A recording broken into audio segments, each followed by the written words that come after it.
This is Wilmington Wildcats Weekly, brought to you by Breezer Construction Company here on the Christian Internet Sports Network. Getting set for football tonight from Becker Field in Wilmington. The sophomore game just concluding in a weird, wild fashion as Herscher wins it 20-14. That was an odd end to the sophomore game, but in any case, Herscher does win the first game of the night. Team captain's out at the 50-yard line right now, getting set for the coin toss, and then we'll start the pregame clock and all that good stuff. We should be about 25 minutes or so away from opening kickoff here tonight. Boy, that was such a strange end to the sophomore game. Wilmington got the ball back at their own, 12-yard line with about 2.5 minutes left and no timeouts, down 6. They moved the ball out to the 35, get a first down, then move the ball all the way down to the Herscher 30. It gets called back on an unsportsmanlike conduct penalty from the head referee, who was 50 yards away from the play, and said, I guess afterwards, that it was some sort of taunting penalty, which they were celebrating celebrating getting the ball down the field, and they called it taunting. And so that brought it back out to midfield. The Cats tried to run a pass play on the next down. The receiver fell down. Herscher picked it off. So they ran about their own 35 or so with about 2 minutes and 15 seconds or so remaining, and the Herscher Tiger, actually, it's probably a little under 2 minutes, right around 2 minutes. The Tigers tried to take 4 knees. Well, the problem with that was there was still time on the clock. They took the first knee. Wilmington took a timeout. They took 2 more knees, and then with 4th down and about 12 to go, with 10 seconds left of the clock, Herscher inexplicably takes a knee and gives the ball back to Wilmington at their Herscher 35-yard line.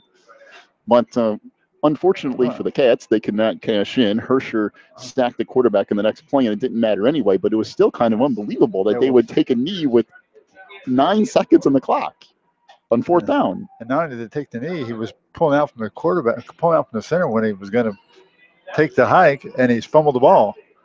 So they got it immediately over, and that changed hands immediately. So Wilmington got it back with 9 seconds left. Very strange end to the sophomore game as Herscher wins at 20-14. Now, keep in mind, Owen Weaver, the Wildcats' best running back, was not playing for the sophomore team tonight because he will be dressing for the varsity team tonight. So the Cats were without their biggest weapon. Right. So you throw him in the mix, maybe that score is a lot different. But as it is, Herscher comes in. They get a win at 20-14 on the sophomore level, and we're getting set for varsity football here tonight. Big thank you to Breezer Construction Company once again for sponsoring Wilmington Wildcats Weekly. Well, we've got our interview with Coach Raints coming up here in a little bit. We'll also get you set for Herscher and Wilmington and what's going to be a very late start tonight. We're talking about an 8 o'clock start time. We still have homecoming to get to at halftime tonight. We could be here till 10:30 or 11 o'clock tonight. No big deal. I only got to get up at 5:30 in the morning to go tailgating in Illinois tomorrow. So it should be fun. But you remember this. You chose to do that. That's true. That part is true. Well, Herscher out on the field going through their warm-ups tonight. This could be a big one, ladies and gentlemen. The 4-1 Herscher Tigers on the road, taking the 5-0 Wilmington Wildcats on. Both of these teams undefeated at 3-0 in conference play. So, in effect, this is the conference championship. Right. Whoever wins this is basically going to win the conference.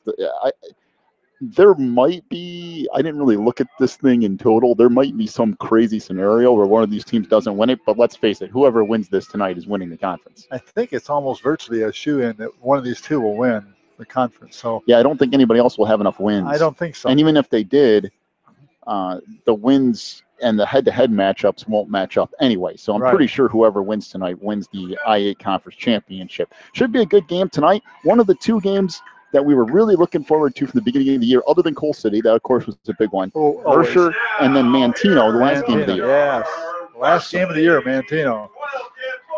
And that game, I believe, is week 9, and that will be real interesting when we get to that week. Home or away? I believe that's here at Becker Field. Ooh, and that's going to be, you want to talk about a playoff tune-up. That'll be one for you on the last week of the season. But we got plenty of work to get to here tonight. Herscher comes in at 4-1. They started off a little bit weak at the beginning of the year, but let's face it, they've turned it around here lately. We'll go through kind of their week-by-week scores here in just a little bit and get you set for that, as well as catch you up on what happened around the I-8 last week and let you know who to watch for on this Herscher team tonight as well. We'll get to that here in just a little bit. Well, last week we had quite a few issues up at Westmont. The football team did not have as many issues, though. They started off a little slow, and they ended up getting an easy win last week. We had some issues with our ads. We had issues with stuff getting unplugged, and all kinds of weird things happen. I heard the archive thing is all messed up. Hopefully tonight, going forward, everything's back to normal, and we get things back on track a little bit. I mean, the whole game was broadcasted last week. It was okay. We just had a lot of weird things going on. We did have an unusual night. Every time I looked around, you were trying to take care of some other emergency we had. Oh, boy. Well, both teams on the field right now. We are about 18 minutes away from opening kick tonight.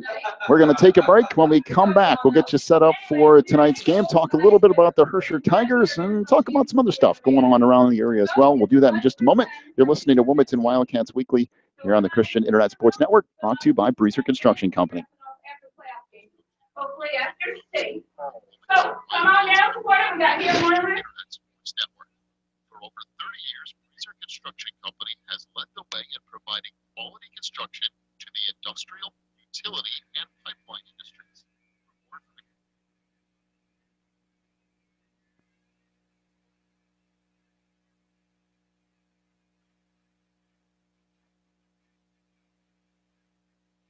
Breezer Construction Company is a Wildcats football on the Christian Internet Sports Network. For over 30 years, Breezer Construction Company has led the way in providing quality construction to the industrial, utility, and pipeline industries. For more information on Breezer Construction Company, go to breezerconstruction.com. That's breezerconstruction.com, or call 815-521-0900. Ricchetti's Cafe and Pizzeria in downtown Coal City is an authentic Italian restaurant that's all about sharing great food in a relaxing atmosphere. Ricchetti's has delicious paninis,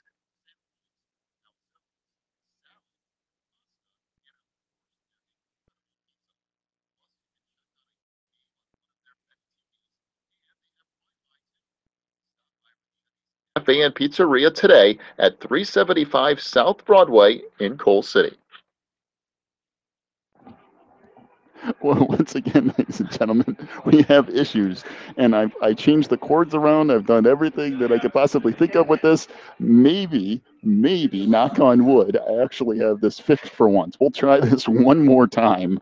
We'll come back after this break, get you set for Wilmington Wildcats football here on the Christian Internet Sports Network.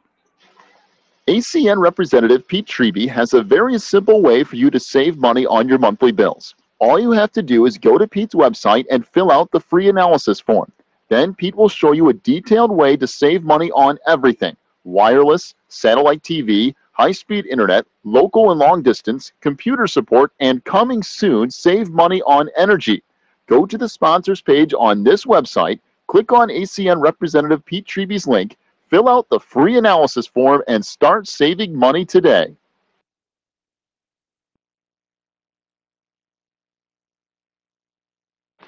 Quigley Technology Services is your local source for computer help.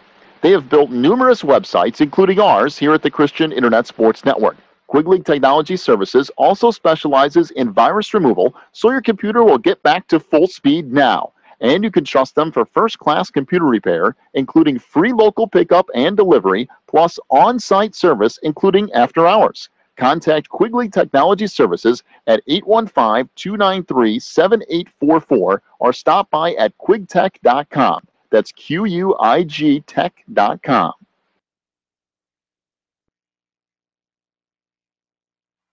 Breezer Construction Company is a proud supporter of Wilmington Wildcats football on the Christian Internet Sports Network.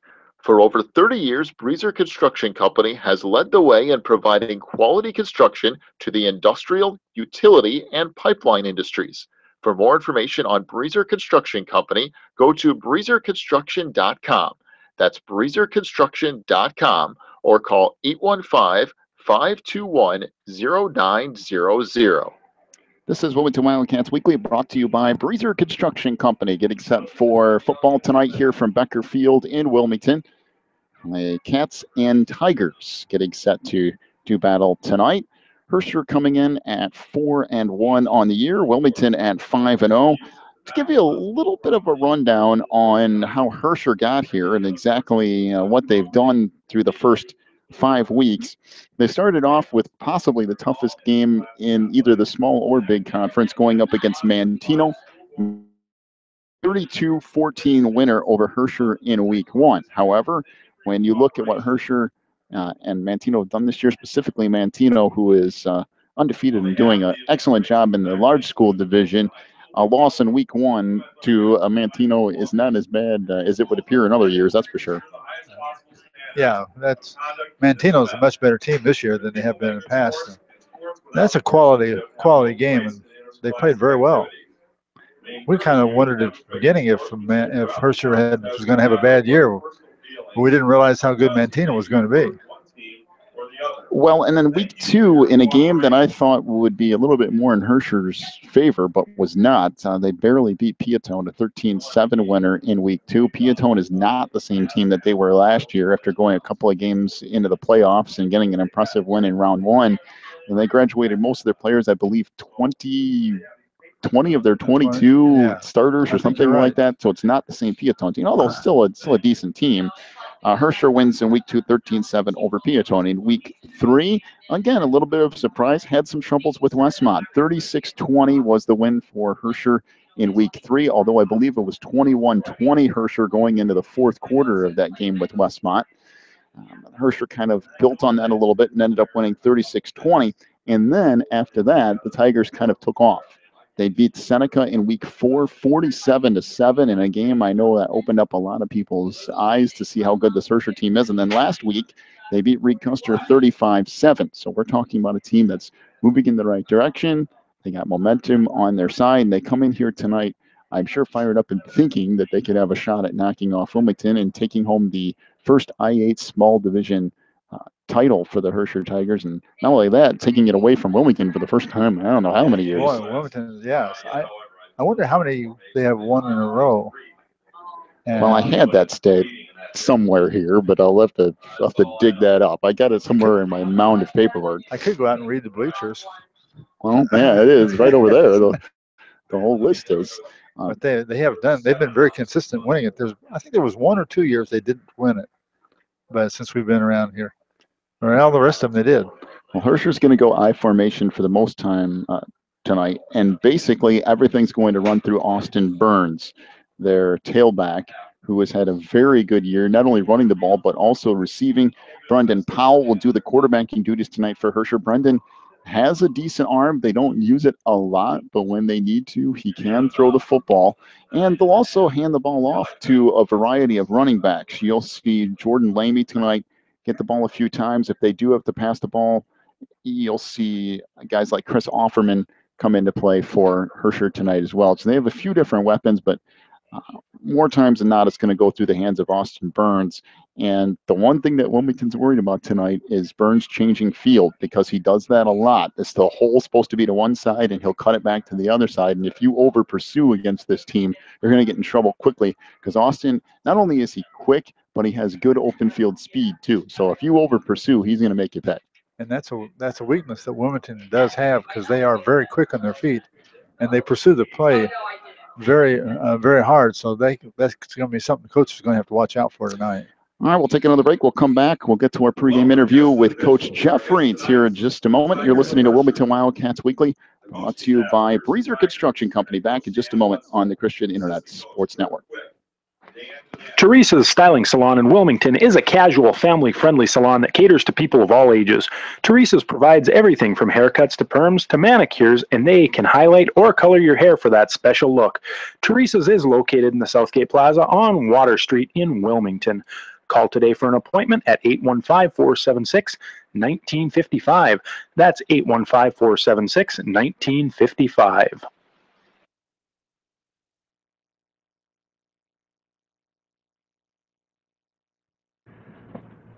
Welcome back to your Wilmington Wildcats Weekly, brought to you by Breezer Construction Company. Joined once again by head coach Jeff Reitz. And Coach, kind of a weird start to game last Friday, and a good win up at Westmont, but just kind of no sophomore game, and then kind of getting the guys up there a little bit late because of traffic, and then kind of getting everybody out there, and a little bit of a slow start. But it seemed like once things started picking up a little bit, you guys got on a little bit of a roll, and ended up coming away with another W. Yeah, it really was. It really went that way. Where we knew it was going to be different anyway without a sophomore game, and it's kind of a different atmosphere, just not quite as exciting as ours. And then we got caught in traffic, so we were really rushing to get on the field. And so for our kids to come out and we didn't come out on top of our game, and I can understand that why we didn't, but we got going again, and the kids came out and overall played really well. So from that standpoint, we're real happy with how the game went. And we got a lot of kids playing time, so from that standpoint, real good Friday night for us. Yeah, and it was kind of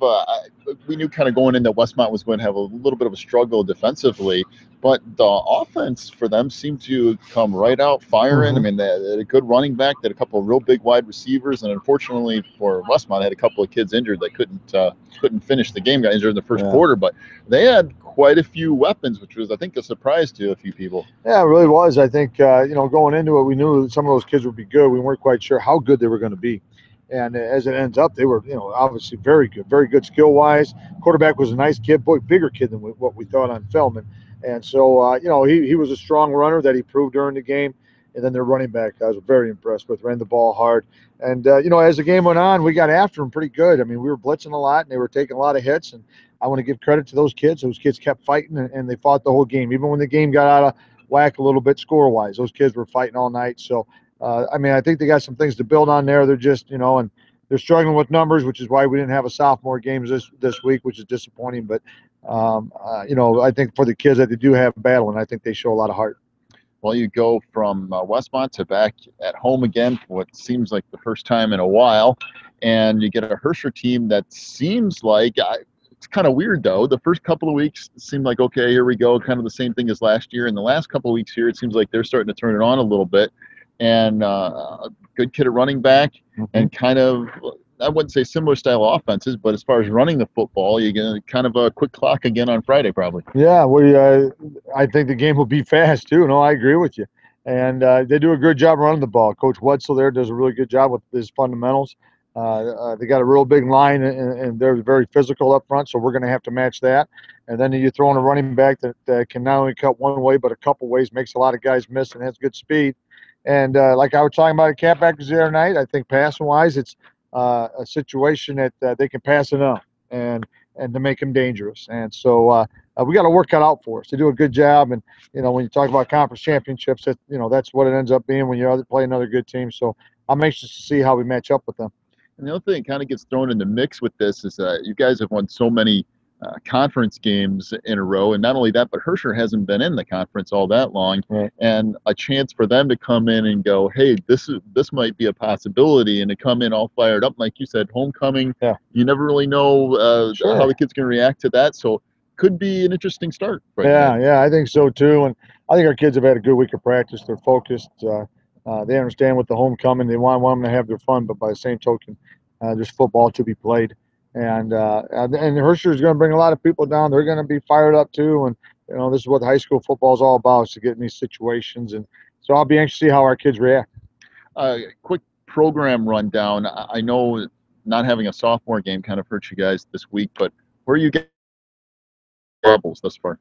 Not doing bad. I think we have one loss freshman wise, one or two, and then sophomore wise we haven't lost yet. As a matter of fact, you have an undefeated Herscher sophomore team versus an undefeated Wilmington team, and so a great game before the varsity, and then varsity obviously we're doing okay, but the lower levels are doing really well. We got hurt by quite a few injuries last week against Custer, and they got us pretty good freshman wise, but sophomore wise I've been real happy with their kids. We got some hardworking kids down there, and it's good to see that, and we're anxious to see those kids come through the program.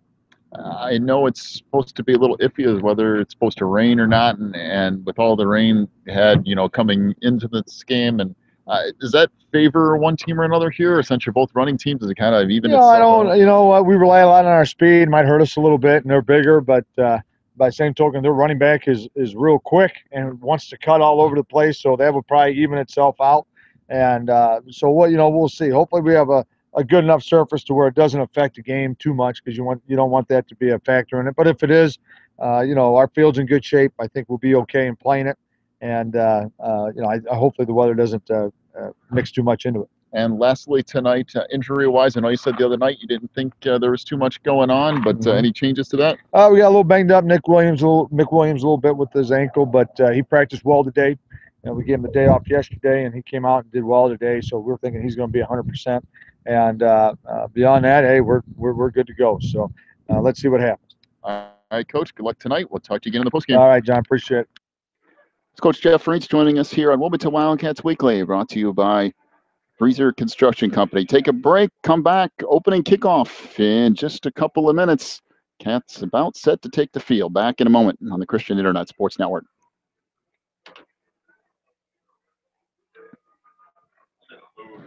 Breezer Construction Company is a proud supporter of Wilmington Wildcats football on the Christian Internet Sports Network. For over 30 years, Breezer Construction Company has led the way in providing quality construction to the industrial, utility, and pipeline industries. For more information on Breezer Construction Company, go to breezerconstruction.com.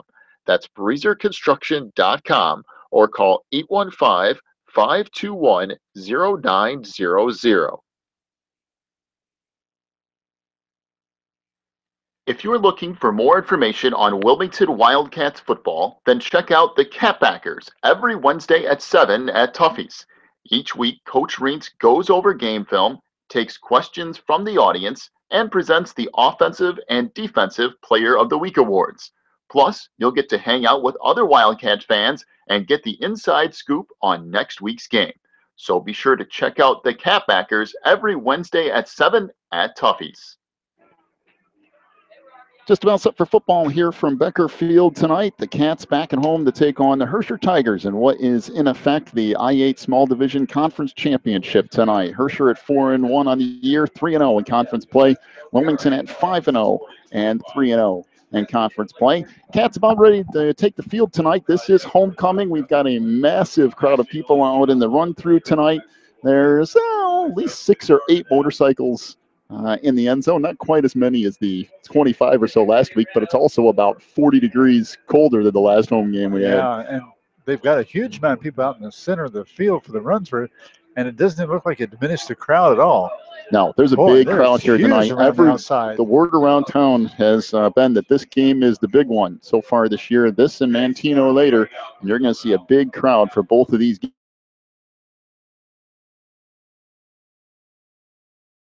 And the Cats about set to take the field. It's going to be a different look tonight for Wilmington. We'll get you up to date on that in just a moment. So the Cats through the motorcycles, through the run through, and out to the middle of the field as the fireworks go off in the distance. And we get set for football tonight here from Becker Field. There's those fireworks out in the distance. And again, it is homecoming. You're playing for a conference championship. You got all the regular hoopla. Again, if you can't get excited for this, my favorite place, shouldn't be playing football. That's right. My favorite place to watch a high school game is right here. Well, and it's like we just said a moment ago, this is a different look tonight. One of the changes tonight is Nick Hawkins is not in the lineup. He's not playing tonight. He'll be replaced in the lineup by Owen Weaver, who will get some playing time tonight. That's a big reason why Wilmington did not win the sophomore game. Mr. Weaver did not play in the sophomore matchup tonight. And instead, he gets moved up to varsity to replace Nick Hawkins. I'm not really sure if Hawkins is going to be back next week or not. I don't know. All I know is he's not playing tonight. That's all we know. That's it. So Herscher out in the field now with their white uniforms with gold pants and black helmets. Wilmington in their all-purple uniforms tonight with white numbers and letters, their white helmets with the purple paw prints on the side. And Herscher will get set to receive to open this game tonight. They'll be returning right to left as Jacob Casillas will tee the ball up at the 40, or just about set to get things underway here tonight. Again, these gold numbers on white uniforms make it well who has the ball for Herscher, so we'll do our best tonight. It's going to be another one of those interesting nights. That uniform reminds me of Reed Custer and also reminds me of the Pittsburgh Steelers. So Yeah, kind of. Definitely reminds me of Reed Custer, that's for sure. Looks like Reed Custer. Well, we're all ready to go. Wilmington will be kicking off. I believe that's Austin Burns on the near side here. Short kick again, taken at the 33-yard line to the 35, and that's it for Easton Haas, I believe. And Wilmington will start, or excuse me, Herscher will start their 1st and 10. Wilmington defense looking to get things started here tonight. For Herscher, they'll be led at quarterback by Brendan Powell. He can throw the ball if he needs to, but Herscher does not throw the ball all that often. They'll mix it in a little bit, kind of like Wilmington does. You'll see a lot of I formation tonight with the tailback Austin Burns. Matter of fact, Burns will line up at tailback here out of the I formation. One receiver to either side. As under center is Powell. Handoff goes left side, and not much doing there. A gain of maybe a yard or two. And that's it.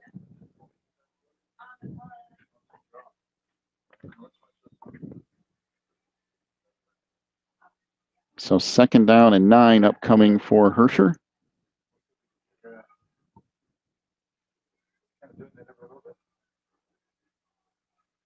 So one receiver to either side here. Up under center is Powell.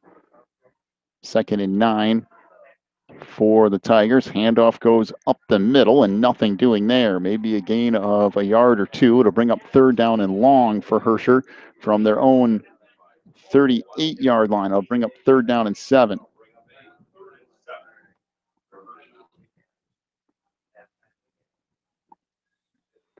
So 3rd and 7 upcoming here. We'll see if Herscher goes to the air. One receiver to either side. And now out of the shotgun is Powell. 2 receivers to the near side now. One to the far. Powell out of the gun. 3rd down and 7 from the Herscher 38-yard line. Wilmington with 5 guys on the line of scrimmage. Zlomi comes off a blitz off the edge, and he's going to sack him. Fumble on the play. Picked up, and Wilmington has it at the 26-yard line of Herscher. As Powell is down, he's injured at the 28-yard line. Alex Zlomi laid him out from behind, and the turnover gives it to Wilmington. A big play right off the bat for the Wildcats. They'll have it 1st and 10 from the 26-yard line of Herscher with 10:31 to go in the quarter.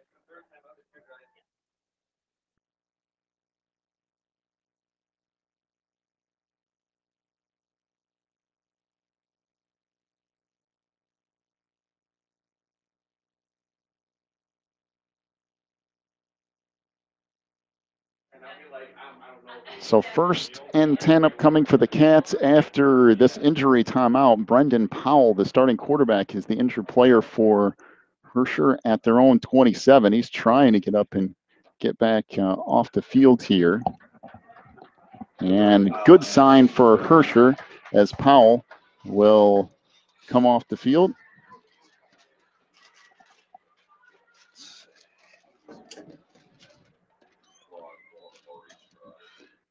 And be 1st and 10.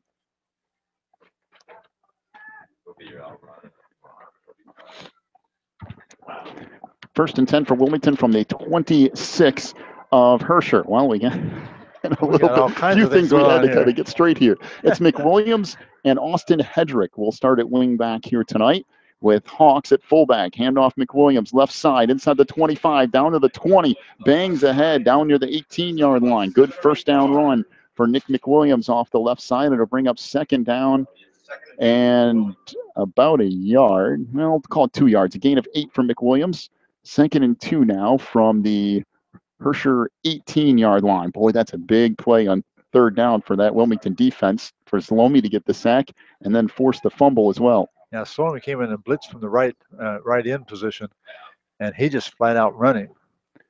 Again, Hedrick and McWilliams at wingbacks here. Hedrick in motion, gets the pitch, pounds ahead inside the 15, down near the 13-yard line. Good chunk of yardage, gain of 5, maybe 6.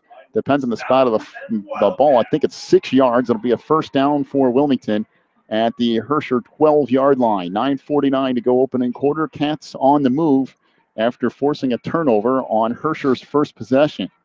Herscher ran 2 running plays, got a total of 3 yards, then got sacked on 3rd down and fumbled the football. First and 10 for the Cats from the 12 of Herscher. Back to the double wing again. Pitch to Hedrick. Bounces off the inside, now to the outside, inside the 10, down near the 7-yard line. We'll probably mark it about the 8. Bring up second down and close to 6 for the Cats. Hedrick with a gain of 4. Well, so far so good with Austin getting the start here tonight.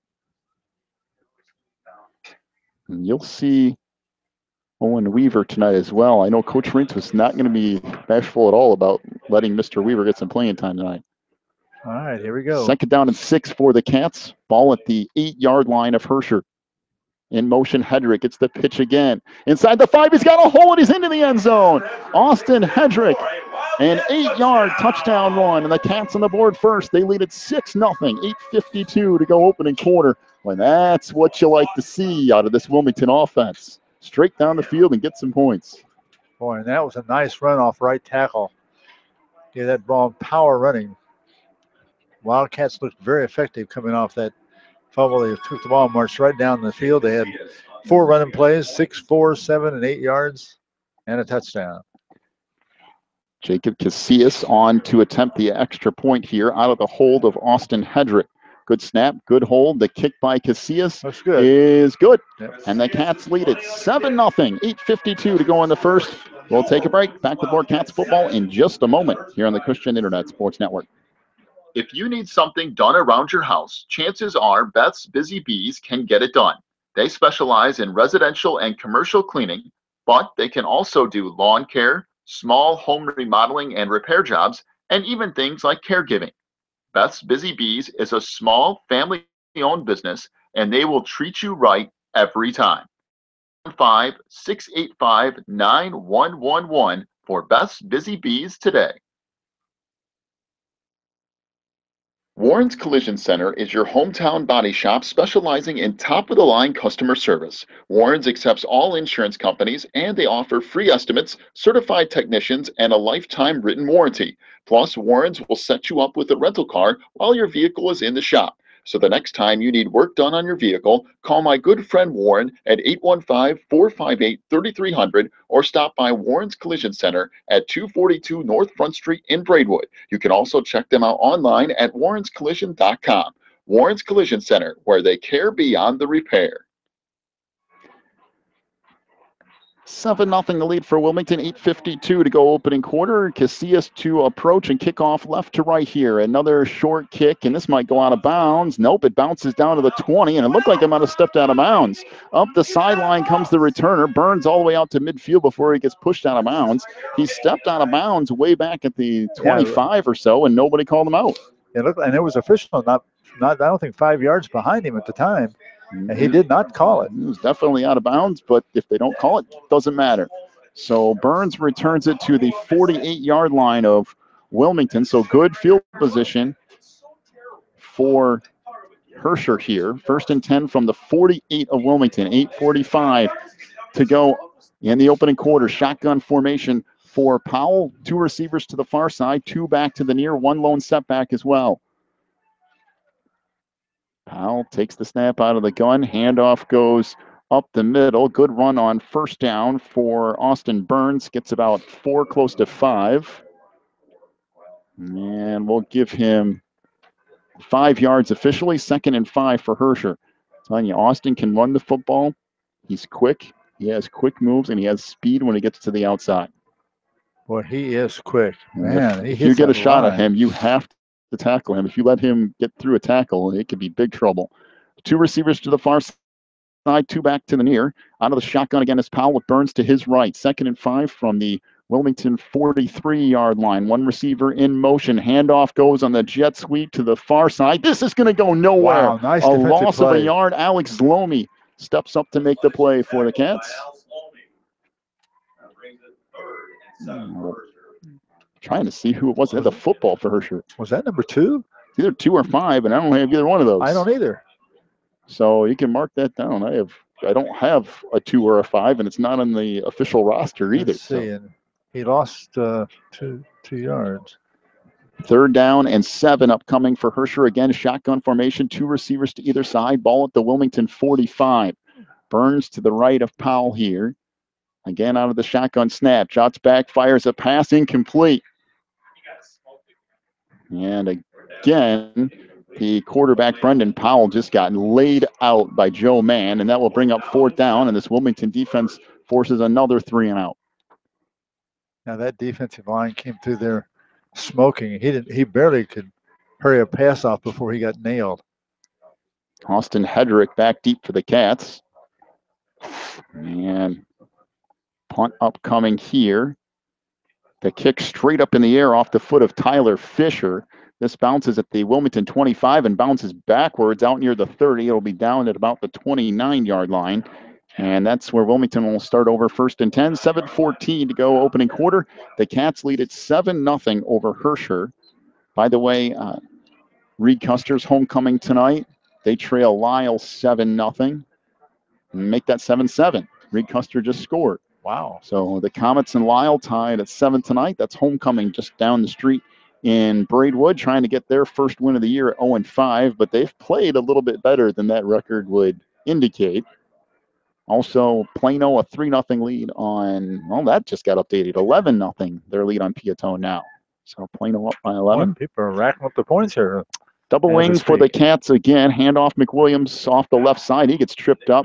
Got maybe a yard or so. Not a whole lot there. Looked like A.J. Jarnigan on the tackle for Herscher. Bring up 2nd. And just about 9 yards to go. Yeah, it looked like he had a clear shot down to there, but just as he was going through that left side of the line, somebody reached out and shoestring tackle and caught his foot and tripped him up. Well, Hedrick on the sideline here as they kind of rotate wingbacks. That's Tyler Breimer in this series for the Cats. It's Breimer and McWilliams at wingbacks. Hawks still in at fullback. Southall under center. Mason once again getting the start tonight for Wilmington. Handoff goes Breimer right side. Boy, not much there. He gets snowed under at the 32-yard line. Boy, just nothing there. Good pursuit by the Herscher defense. Sure was. He barely got the handoff and he got hit. He got maybe almost a yard, about a yard we'll give him. Like maybe Jared Guiman on the stop for Herscher. 3rd down and close to 7. Oh, they moved it up a little farther. Wilmington. Yeah, they did move up a little farther. Well, let's see what Barry Southall in this offense has planned for 3rd and 7 from the Wilmington 32-yard line. Double wing again with Breimer McWilliams in there at wingback. Southall under center. Handoff again comes right side. Nothing there. Breimer gets almost out to the 35, and that's it. It's a couple of yards, and Wilmington will be forced to punt here. Yeah, they ran through the defense last time they had the ball, the Wildcats did. And Herscher this time came up, and boy, they just nailed the door shut. 3 running plays, 5 yards, and that's it. By the way, Lyle scored again. Lyle Reed Custer's in like a shootout in the first quarter. So Kirchner gets sent to punt here for the Cats. 4th and 5 from the Wilmington 35. The snap goes over the head of Kirchner. He's got time to pick this up and get rid of it, but instead he tries to run with it and fumbles the football again. And Herscher's going to have it inside the 15, now to about the Wilmington 12. I thought maybe Derek would pick it up and just try to kick it. That's what he should have done. But he tried to run with the football, and he needed about 30 yards at that point.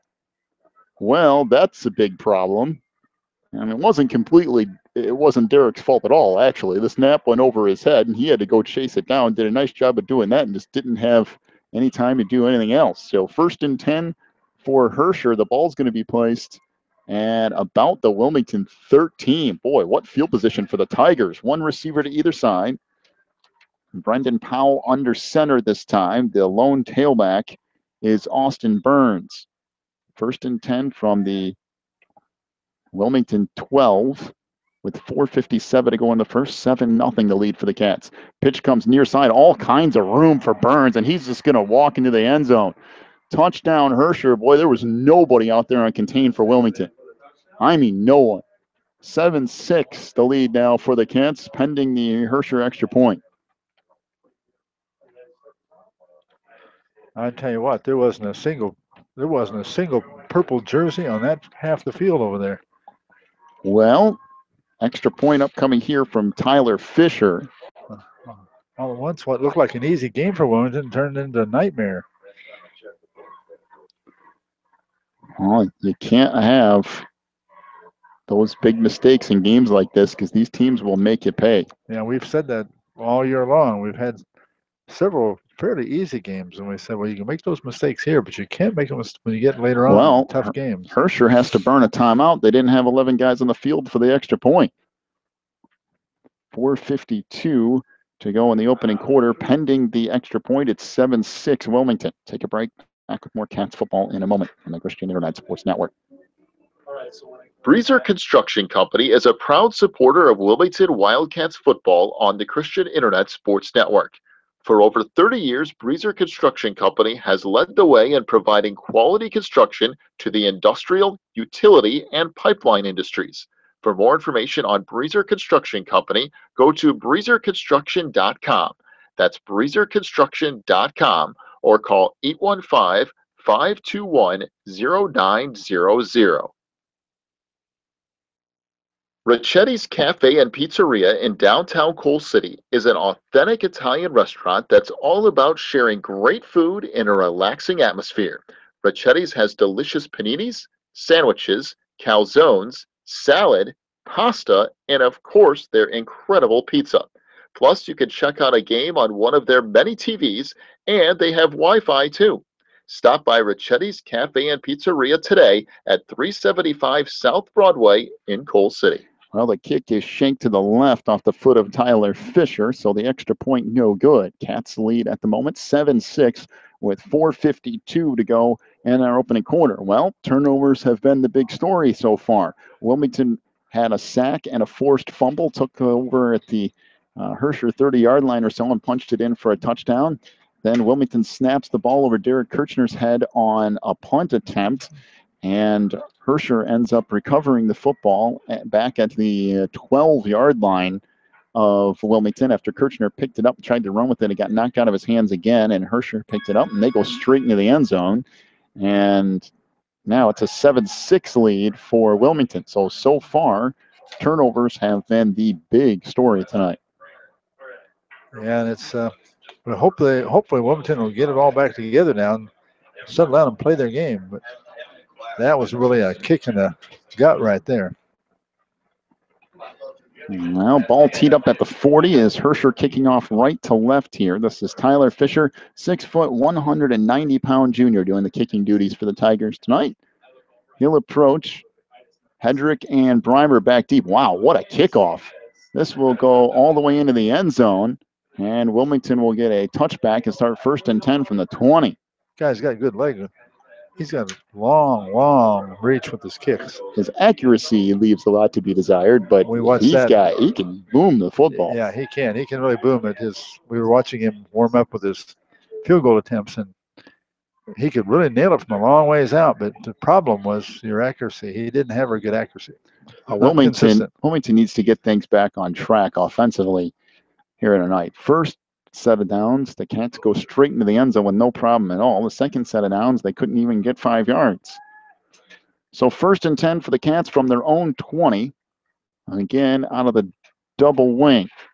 McWilliams, the near side wing back. I can't see who the far side wing back is. Southall drops back to pass, rolls out to the left, being pressured. Now comes back to the right, going to run with the football across the 20, 25, out near the 30 before he's finally flung out of bounds. Chris Hoffman on the tackle for Herscher, and it'll be close to a first down. Is it? It is. A gain of 10 and a Wilmington first down.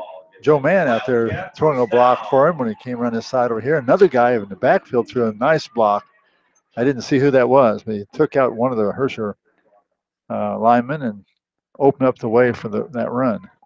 1st and 10 for the Cats from their own 30. 4:30 to go opening quarter. Wilmington leads at 7-6 over Herscher. First action of the night for Owen Weaver in that left wingback position. And the handoff comes to Weaver across the 30, stretches ahead to about the 33. That's actually a pretty good run by Owen Weaver. Picked up 3 yards, but that's 3 tough yards. Yeah, they met him head on, 2 guys, and he took it to his strength, and he shoved it ahead and got 3 yards out of it. That Herscher defensive line anchored by 6 foot, 280-pound senior Bo Adams. To his left is 6'2", 190-pound senior Kyle Wagner.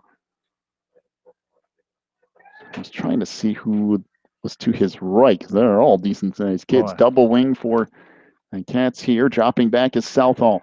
Looking down the middle of the field, fires deep down the far sideline for Hedrick. He has it at the 40, turns up the sideline and steps out of bounds. And around the 37-yard line. A gain of 30 yards on the pass play from Southall to Hedrick. There were two defenders out there, but Southall led him perfectly up the far sideline. Hedrick made the reception, tried to turn it up the far sideline, and couldn't stay in bounds. Yeah, he caught the ball. He was going diagonally toward the out-of-bounds line on the sideline, and he hauled that pass in, started to turn upfield, and he realized he was running out of turf. A nice job.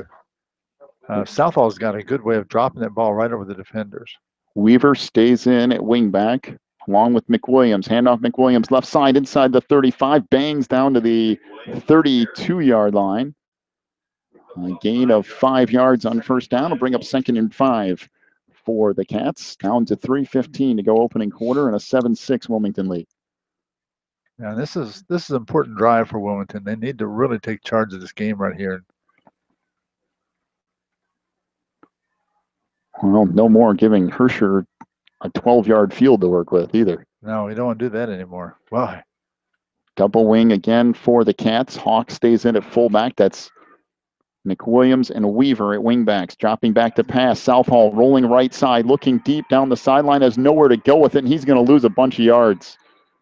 Going to lose about 7, close to 8 on a nice play defensively from Herscher. I believe that was Cale Wagner on the sack. Wagner, who we just mentioned a moment ago, Cale at 6'2", 190, gets through and makes the play, and now it goes from 2nd and 5 to 3rd and 12 off a loss of 7. Yeah, wait later on, and he grows a little bit. Southall or somewhere close to something and get rid of it instead of just turning up against 3 tacklers. Well, 3rd and 12 for the Cats now from the 39 of Herscher. Again, Weaver and McWilliams at wingbacks. Southall under center. Pitch comes back to McWilliams. Not a lot to work with here. Picks up 2, maybe 3. That's it. There is a flag on the far sideline.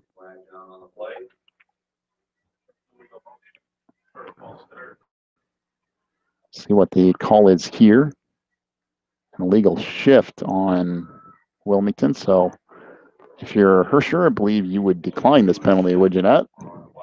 It was a gain of 3 from McWilliams. It would be 4th down and about 9 if Herscher. Wow, they're going to take the penalty. Oh. Well, that seems like boy, you better hope that doesn't come back to bite you. If you take that penalty, you go from, instead of 4th and 9, it's now 3rd and 17.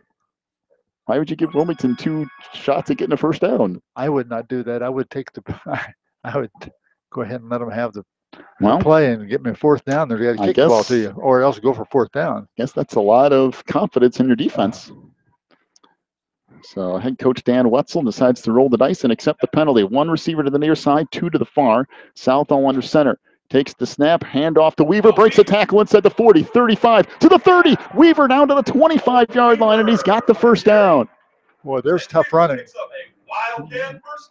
Big gain and a first down. Oh, the big guy's down. For Wilmington, all the way down to the 25-yard line. A gain of 19 on the run for Owen Weaver, and that's exactly what we're talking about. Right. You don't give them, maybe Wilmington punts on 4th and 9. I think they might have. Yeah, they might really have punted. They're in that no dead man's, territory where you're at the 38, so maybe they punt, maybe they go for it. I don't know, but I would force them to make that decision on 4th and 9, because then Wilmington just had essentially an extra play. Well, that was tough running by Weaver. He got hit almost immediately when he got the handoff. Jerked loose from that, got a hit again, pulled himself free from that, and kept churning until he got down there. Almost, well, we were hoping he was going to break loose for a long gainer, but he got got a nice size gain as it was, 19 yards. Boy, Coal City and Streeter in a good game. The Colders just got a touchdown to lead at 7-0 with about a minute before the half. Ooh. So a good one going on between Coal City and Streeter. Lyle up 14-7 on Reed Custer at the end of the first. Also, it's Reed Custer's homecoming. See, Bo Adams is, I think, the one on the ground here. He's 6 foot, 280-pound senior. Boy, and that's the big guy right in the middle of the Herscher defensive line. Yeah, he's a I mean, tower, you want to man. talk about anchoring a defense. That guy is. I think they're gonna get him up here. Yeah, they're getting him back on I don't his think he's feet. gonna step in that leg. Already has a big knee brace on his left knee, and it looks like that's the leg giving him problems. Yeah. Boy, you hate to see that. Yeah, it's the same leg giving him problems, and he's having. Boy, he can't put hardly any weight on it either. We have a couple guys come out and help him on out there. That's unfortunate for Herscher because he's a big boy. That's too bad. He's right smack in the middle of that defensive line for the Tigers, and if he can't come back, and right now it looks like that's a really long shot for him to come back in this game. That could be big trouble for Herscher because it might be just that it has something to do with his previous injury with that brace, and maybe he's already got a brace on that leg. Maybe he twisted it again or something. I don't know. You hate to speculate, but in any case, Owen Weaver already showing what he can do on the varsity level. Didn't play in the sophomore game tonight. You have to think if he played the sophomore game tonight that the sophomores would have won that. But he didn't, and Herscher ended up winning 20-14. But Weaver showing what he's worth on the varsity level tonight. So it's Weaver and McWilliams at wingbacks. Now Del Angel in at fullback. So Mason Del Angel enters the lineup here at fullback. Boy, that's a lot of different running backs coach is using. Handoff, Weaver right side, inside the 25, bangs ahead down to the 20, spins away to the 19-yard line, a gain of 6, and it will bring up 2nd down and 4 for Wilmington off the hard run from Owen Weaver. Weaver just refuses to go down. They hit him, he pulls loose and lunges forward for a few more yards and keeps that chain moving. 7-6 the lead for Wilmington. 36 seconds to go opening quarter. The Cats on the move. 2nd and 4 from the Herscher 19-yard line. Double wing again, Weaver and McWilliams. Hawks back in at fullback. Handoff, McWilliams left side, inside the 20, down to the 15. Pushes ahead near the 13-yard line. A gain of close to 6 for Nick McWilliams. And that will give Wilmington a first down at the 13 of Herscher. 21 seconds to go in the opening quarter, and I think the Cats will be more than happy to let this time run out. Wilmington leads at 7-6. One turnover for Herscher that led to a Wilmington touchdown. One turnover for Wilmington that led to a Herscher touchdown. And that's how we got where we're at. 7-6, the Cats lead, but they're knocking on the door. Take a break. Back with more Cats football in just a moment here on the Christian Internet Sports Network. ACN representative Pete Treby has a very simple way for you to save money on your monthly bills. All you have to do is go to Pete's website and fill out the free analysis form. Then Pete will show you a detailed way to save money on everything: wireless, satellite TV, high-speed internet, local and long distance, computer support, and coming soon, save money. Go to the sponsors page on this website, click on ACN Representative Pete Treby's link, fill out the free analysis form, and start saving money today. Quigley Technology Services is your local source for computer help. They have built numerous websites, including ours here at the Christian Internet Sports Network. Quigley Technology Services also specializes in virus removal, so your computer will get back to full speed now. And you can trust them for first-class computer repair, including free local pickup and delivery, plus on-site service, including after hours. Contact Quigley Technology Services at 815-293-7844 or stop by at quigtech.com. That's QUIG tech.com. Well, the Cats on the move again behind the running of Nick McWilliams and Owen Weaver. So it'll be 1st and 10 for Wilmington from the 13-yard line of Herscher. The Cats lead at 7-6. This is the first play of the second quarter. Again, double wing. Weaver back in there at wing back. Handoff, McWilliams left side. Ran into his own guy and goes nowhere. Matter of fact, might have lost a little bit on that play. It'll bring up 2nd down and close to 10. Yeah, he ran into a brick wall. His own Boy, man. that got blown up in a hurry. That like defensive line for Herscher made a good push to get into the backfield. Austin Hedrick more than likely replacing Owen Weaver. He does. As the Cats just kind of rotating running backs here tonight. If you're just joining us, Nick Hawkins not in the lineup tonight for Wilmington. Owen Weaver is up on varsity. And now Austin Hedrick back in at wing back. Southall under center, 2nd and 10 from the 13. Double handoff back to McWilliams. And he gets down close to the 10, but that's about it. Original handoff went to Hedrick, who handed it off to McWilliams. A gain of about 3. It'll bring up 3rd down and 7 for. Well, McWilliams showed great strength in the ball. He had 2 tacklers on him, and the 3rd tackler was hanging on the arm that was carrying the ball, and he pulled him with him. Well, 3rd and 7, close to 8 upcoming here for the Cats. Again, they'll stay in double wing. Hedrick and McWilliams at wing backs. Hawks at fullback. Southall again under center. Chops back to pass, looking right side, still looking, trying to get away from the defender. Fires a pass into the end zone. It is caught for the touchdown. Boy, Nick McWilliams. Boy, what a play from Southall and McWilliams. I thought Southall was going to get sacked back around the 20. Managed to get away from the defender, threw back across his body into the end zone and hit McWilliams on his knees for a 11-yard touchdown pass, close to 10 yards, might say 10 officially. And the Cats on the board again, 13-6. Wilmington leads pending the extra point from Jacob Casillas. Well, it looked like Herscher had Southall dead to rights, but he stiffed armed him right in the top of his helmet, right down to the ground. Got a chance to run into his right. He passed back to his left. Good snap, good hold. The kick from Casillas is good as well. Wilmington back up by 8 points. 14-6, the lead for Wilmington over Herscher. 10:27 to go in the half as the rain falls here from Wilmington. We're back in a moment. You're listening to Cats Football on the Christian Internet Sports Network. Teresa's Styling Salon in Wilmington is a casual, family-friendly salon that caters to people of all ages. Teresa's provides everything from haircuts to perms to manicures, and they can highlight or color your hair for that special look. Teresa's is located in the Southgate Plaza on Water Street in Wilmington.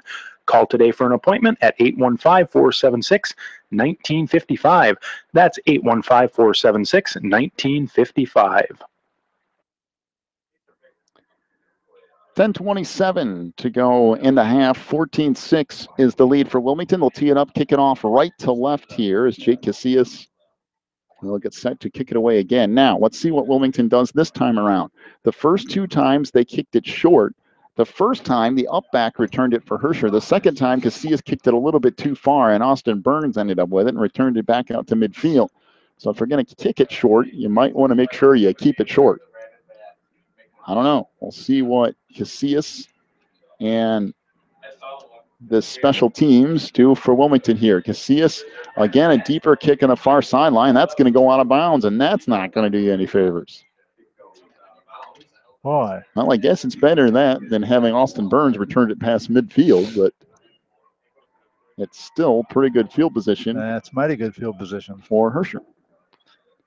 The Cats did a nice job the first 2 times they were on defense, and then Wilmington ended up coughing the ball up at their own 12, and Herscher on the next play put it into the end zone. See what the Tigers do here. 1 receiver to the far side, 1 back to the near. We got a football somewhere. And I believe that's Austin Burns in the backfield, although I can't prove it because I can't see anybody's numbers. I'm just assuming that it is. You basically have to be able to read minds tonight to tell what number these are. It's a counter play off the left side. And not a whole lot there. 3, maybe 4 yards on the run for Herscher. And I'm being completely honest with you. I can't. Number 1, there isn't a number 1. So I think it's number 33 who would be Connor Lockwood on the carry. Well, he's getting it. That's 2nd down and 6. 2 receivers to the near side, 2 to the far side. Again, out of the gun. This time around is Brendan Powell. Burns to his right, snap back, jet motion, handoff goes up the middle to Austin Burns, gets a yard, maybe 2. Nice job by the Wilmington defense to stay home. I believe that's Kyle Davis on the tackle for Wilmington. Will bring up 3rd down and 4. That's just what I was going to say. Kyle Davis got through there and got his hand on his foot, slowed him down, and the other 2 guys closed in and finished him off. 9:20 to go on the half. It's 14-6 Wilmington, and this is a big 3rd down for Herscher. And they need to keep this drive alive. If you're the Tigers, 2 receivers to the far side, 2 to the near. Out of the gun is Powell. To his left now is Burns. 3rd and 4 from their own 41-yard line. Snap back to Powell. We got flags, and we've got delay of game on Herscher. Boy, that's a huge penalty. It's a good thing they got that because Joe Mann was blitzing off that left side. He would have nailed him. It goes from 3rd and 4 to 3rd and 9 for the Herscher Tigers. And Billy, there's 2 huge play clocks in this field, so you should be able to see them. I mean, they're very visible. 2 receivers to the far side, 2 to the near. Again, shotgun formation for Powell with Burns to his left. 3rd and 9 from the Herscher 36. Snap back to Powell. Getting pressured by Joe Mann. Tries to get away, and he's sacked. Sacked on the play by, is that Vince Swift? And Joe Mann in there as well. Boy, Joe Mann came off that corner, pressured the quarterback. Vince Swift cleaned up everything, and a loss in the play of 5 more to bring up 4th down and 14 for Herscher. Once again, Joe Mann was through there in a flash. He went to get away from Joe Mann by going around the left side of his line, but then he met the other 2 guys coming around that way. There was no place for him to go. Hedrick back deep. The kick by Fisher. Wow, that thing went out of bounds after about 15, 20 yards, maybe, if it got that far. They're going to mark it out. He's still all the way up at the Herscher 45-yard line. That's a punt of 10 yards for Tyler Fisher, and Wilmington will start with great field position at the Herscher 45. The Cats lead at 14-6, 8 minutes to go in the half. And again, Owen Weaver back out there for the Cats. One more time, if you're just joining us tonight, Nick Hawkins not playing tonight for the Cats. They moved up Owen Weaver. They moved him up off the sophomore team. The sophomores then lost 20-14 without their leading rusher, but the Cats have benefited from him being on varsity tonight. Double wing for Wilmington, 1st and 10 from the 45 of Herscher. Handoff goes far side to Weaver, spins away inside the 45, down near the 43, picked up a couple, but that's it. Wasn't much there when he got the handoff. He ran right in the back of one of his linemen, it looked like, bounced off of him, swung around in 360, went off to his right then, got a couple more yards. Tyler Breimer checks in, replacing Weaver. Boy, what an advantage for Wilmington tonight to have a sophomore come up, run effectively on varsity. You have 3 or 4 backs you can rotate, keep everybody fresh.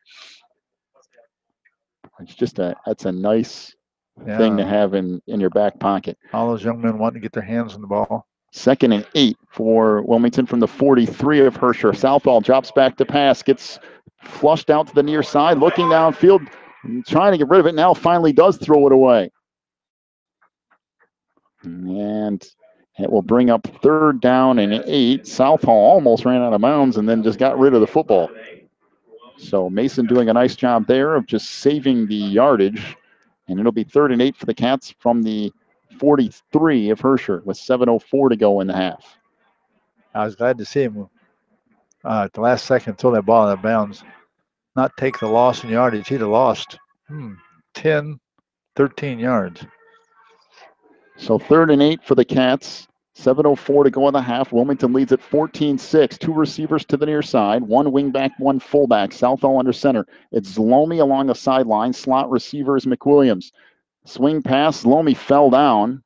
And I don't know if he made the catch or not. They're going to say incomplete, and it'll be 4th down. There's a flag anyway, so even if Zlomi would have kept his feet, he might have had a problem anyway here. I bet you. If you're Herscher, don't you decline this time around? I bet they decline it this time. What do you want to bet me? Is that offsides on Wilmington? I couldn't tell what that was. I think that's what he's saying. I don't know what. apparently it's declined, whatever that penalty call was supposed to be. It'll bring up 4th down and 8 for Wilmington from the 43. Herscher learns from the last time around. They're going to make Wilmington punt here. He's the same official in the first off game. Could never understand could never get that figured out what in the world he was trying to signal. He doesn't really do it demonstratively. Well, 4th and 8 for the Cats from the 43 of Herscher, and Wilmington will get set to punt here. Derek Kirchner will do the punting duties. And no one back for Herscher, which is kind of interesting. Kick here, beautiful kick by Derek if it stays out of the end zone. Inside the 5, still rolling, and did it go into the end zone? It does. The Cats cannot get down there quick enough. Jordan Sarr was the closest one to it, but he couldn't get there in time. It goes into the end zone, but not really a huge deal. Herscher will take over 1st and 10 from the 20. You'd like to pin him back around the 5-yard line, but at least this switches field position a little bit and keeps Herscher back in their own end of the field. 6:50 to go in the half, 14-6 Wilmington. Herscher will take over on offense once again. This has been a good one tonight, as advertised. Deciding the small division conference championship. One receiver to either side. Back under center now is Brendan Powell. Tailback, I believe, is Burns. Hand off to him off the left side. Tried to spin away. Nothing doing. Wilmington there to stack it up. Joe Mann with the tackle along with Mason Delangel. Picks up about 3 to bring up 2nd and 7 for Herscher. And for Herscher, you keep kind of going back to that a little bit here because if he gets a step, he's not a big kid, so if you hit him, he's going to go down. But if he gets a step and gets away, you're going to have all kinds of problems.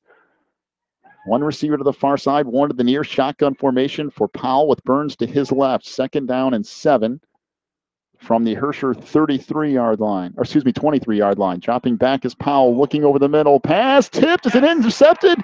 I think it is. Yes, it is. It is. Picked off on the play as the Cats come away with it. Jake Capwell on the interception. It was tipped, and Capwell dove and picked it off right at the 27-yard line, and Wilmington again forces another turnover, and the Cats knocking on the door already. 1st and 10 from the 27 of Herscher. I don't know where Brendan Powell was throwing that football, but he threw it into almost quadruple coverage. He was running out of time. The guys were closing in on him. He threw real quick. Tried to get right across the middle to one of his receivers going parallel to the line of scrimmage and couldn't get it through there. Double wing pitch back to McWilliams. Has some room across the 25 to the 20. Breaks it free. 10, 5. Touchdown, Nick McWilliams. The Cats on the board again. 5:58 to go in the half. Wilmington now leads 20-6. What a run by McWilliams. Was patient behind his offensive line, broke free, and then took off into the end zone. Boy, did you see those blockers in front of him? And he stayed right behind them until he got through the line of scrimmage. When he got past the linebackers, then he turned it on and outran them. So Casillas on to attempt the extra point here. Wilmington up 20-6. Boy, what a nice job of using your blockers. Hedrick on the hold here. Good snap from Mason Southall, and the kick from Casillas is good. And we've got a flag down. Well, let's hold on a second. See what this flag is all about. I'm not really sure what this flag is for. They still have not given us anything as far as a penalty. It's holding on the defense. Okay. So it'll be assessed. Is it assessed on the kickoff? I believe that's what they said. So 5:58 to go in the half. 21-6 the lead for Wilmington. We'll take a break. Back with more Cats football in a moment on the Christian Internet Sports Network. Phelan Acres Bible Church is the perfect place if you are looking for a church to call home. They have services every week, including Sunday school at 9:45, morning worship at 11, and Wednesday night prayer meetings at 7.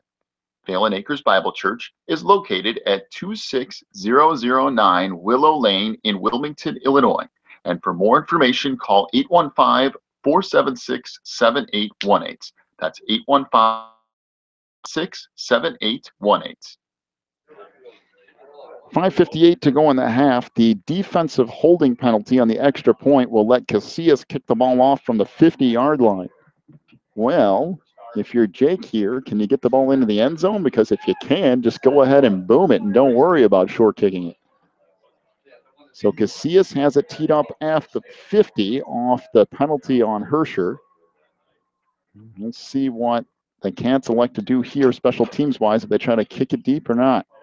That's a relatively deep kick, taken down around the 10-yard line, across the 15, 20, 25, out to the 30, and finally returned to the 33-yard line. And Herscher will start there, 1st and 10. 5:50 to go in the half. 21-6 is the lead for Wilmington. And again, a very important drive for Herscher here. If they want to stay in this game, they need to put some points on the board. One receiver to either side. Under center now is Powell. 1st and 10 from the 32. Pitch comes near side across the 30, out to the 35, and boy, he just gets hammered by Joe Mann. Joe Mann and Capwell combined to almost deplete Austin Burns at the 35. It's a gain of 3, bring up 2nd and 7 for Herscher. It looked like he had some running room out here, and all at once, Joe Mann and clan, all 3 of those guys hit him and man drove him right to the turf. Well, if you get Joe Mann with a head of steam, look out, just like Zlomi. One receiver to either side. Lone setback is Burns. Handoff up the middle. That's going to go next to nowhere, maybe a yard or two. And it'll bring up 3rd down and about 4 for Herscher. Give him, well, I got more than I thought. I guess 3 yards in the play. That'll bring up 3rd and 4. Yeah, they were quite generous in the marking, it looked like. So ball at the 38-yard line. Again, a big 3rd down for Herscher. 3rd and 4. This Wilmington defense trying to stiffen up here. Davis, Del Angel trying to anchor that defensive line here, along with Kirchner. One setback, handoff, bouncing it to the outside is Burns. He's got the 1st down out to the 45. Mason Southall on the stop. Gain of 7, close to 8 for Austin Burns. And see, that's what we were talking about. There's nothing to the inside where the play was designed. Burns bounced it to the outside. That's where you got to be careful. You have to keep contained because he'll be gone if nobody stays out there. And there was no defensive player on the outside on this side for Wilmington on the left side. So he read it very well. Southall was the last line of defense playing cornerback out there. 1st and 10 for Herscher from their own 46. I formation now for the Tigers. Handoff Burns left side.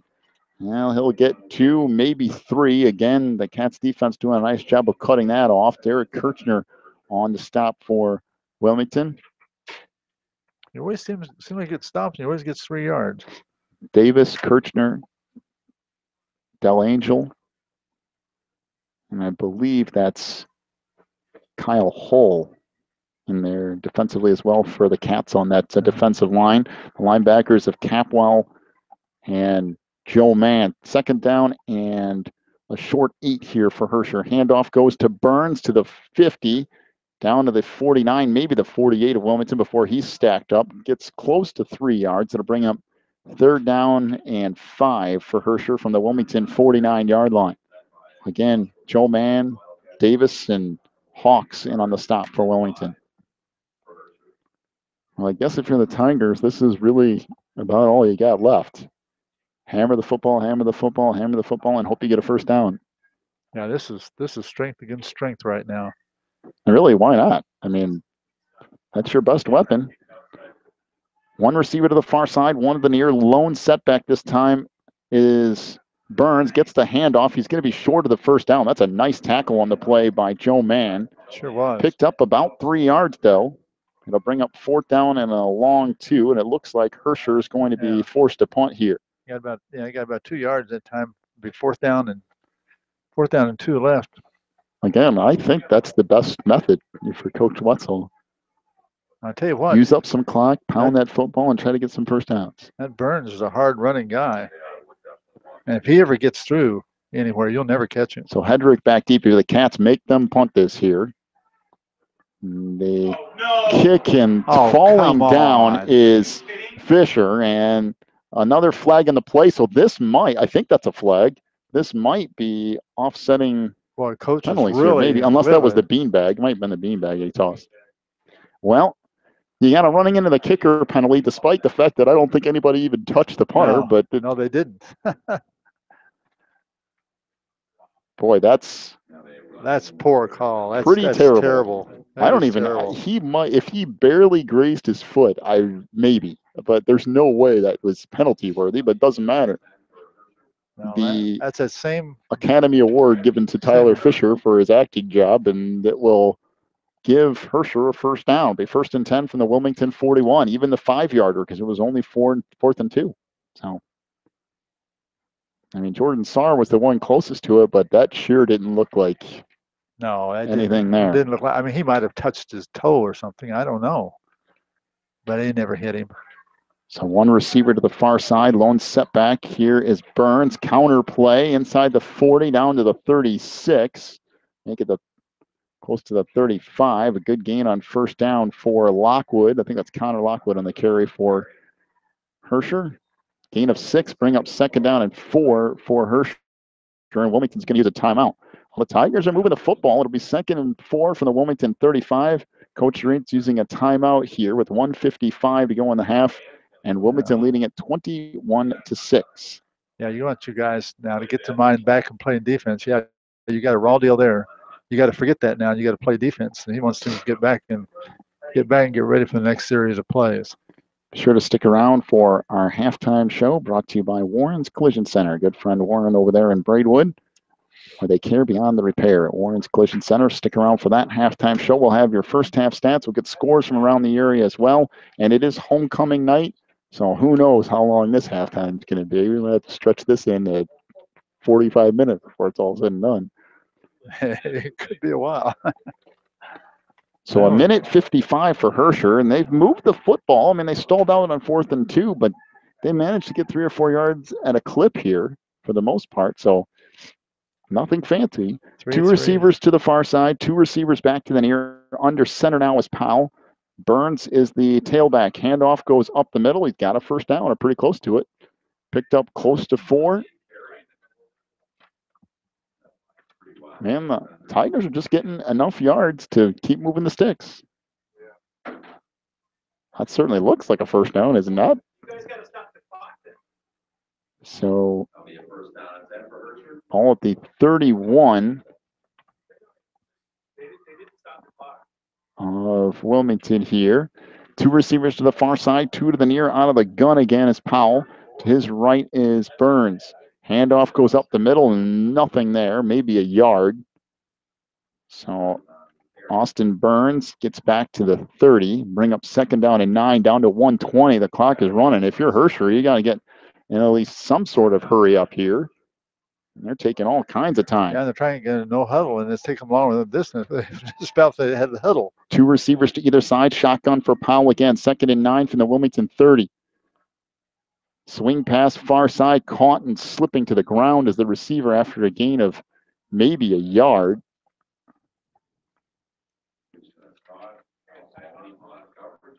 It might be Joe Corneal. Is it number 1? I can't. These uniforms are next to impossible to see. You have a number 1, Joe Corneal?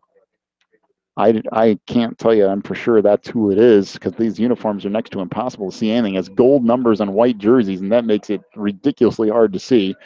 No matter what, it's only a gain of a yard. It'll bring up 3rd and 8 for Herscher. They use a timeout here. They're down to 1 left with 52 seconds to go in the half, and it's 21-6 Wilmington. You get the feeling that Herscher's strength is not their best game. Well, did you see that last play? What Coach did was change the defense a little bit, and he had Kirchner blitzing and hitting Burns no matter whether he got the ball or not. He smashed him. That's really what it's going to come down to here. You have to put somebody more or less spy on Austin Burns and go with him no matter what. Yeah. Because 90% of their offense goes through him, and what doesn't go through him goes through a fake to him. Yeah, they faked it to him. Boy, he got blistered just as he was getting a fake. I formation, 1 receiver to either side. 3rd and 8 from the Wilmington 29 for this Herscher offense. Dropping back is Powell, fires, caught, and Southall makes the tackle down around the 17-yard line. That caught by Austin Renshaw. No, wait, that's not Renshaw. I believe that might be Chris Offman. Yeah, it is 26. Chris Offman on the reception for a gain of 12. Swing pass far side, dropped dropped around the 10-yard line. That was an easy reception. Austin Hendrick was way off him in coverage. And it will bring up 2nd down and 10 from the Wilmington 17-yard line.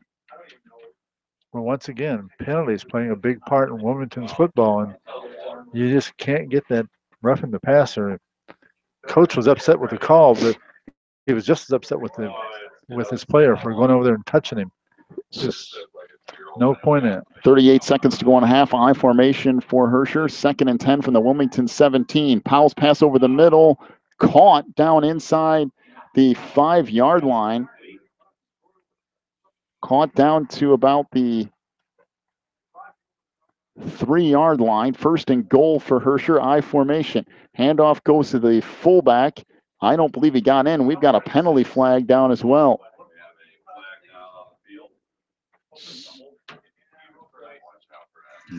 The fullback on the carry picks up, I believe, 2 yards down to the 1. There is a flag down with 28 seconds left.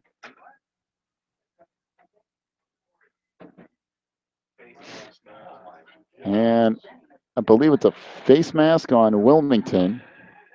So with 28 seconds to go in the half, and Herscher with the ball on the 1-yard line of the Cats.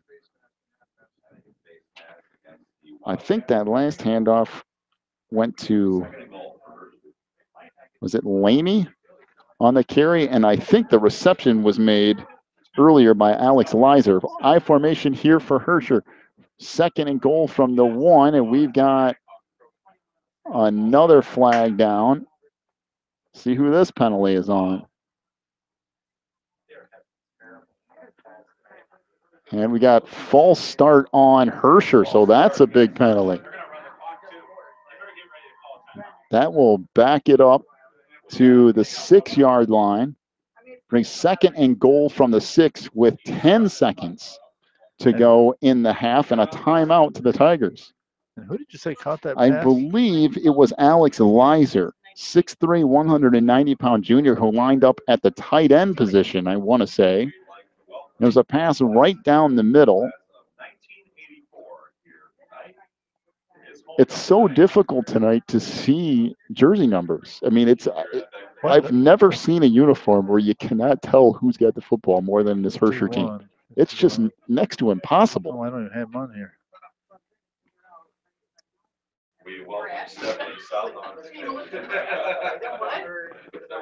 So timeout here. Make sure to stick around for the Warren's Collision Center halftime show. That's coming up here after the next play or two. Big thank you to Warren and everybody over at Warren's Collision Center, where they care beyond the repair. We'll get you your first half totals. Got some scores from around the area. It is homecoming as well, so it might be a little bit of an extended halftime tonight. Herscher has it 2nd and goal from the Wilmington 6 with 10 seconds to go in the half. Shotgun formation for Powell, 1 receiver to either side. Powell takes the snap, rolls right side, looking into the end zone, still looking, fires. That's going to be out the back of the end zone with 5 seconds to go in the half. So it'll bring up 3rd down and goal from the 6-yard line of Wilmington as Powell's pass sailed out the back of the end zone. And if you're the Tigers, this is really your last opportunity here. I don't think they can get 2 more plays off.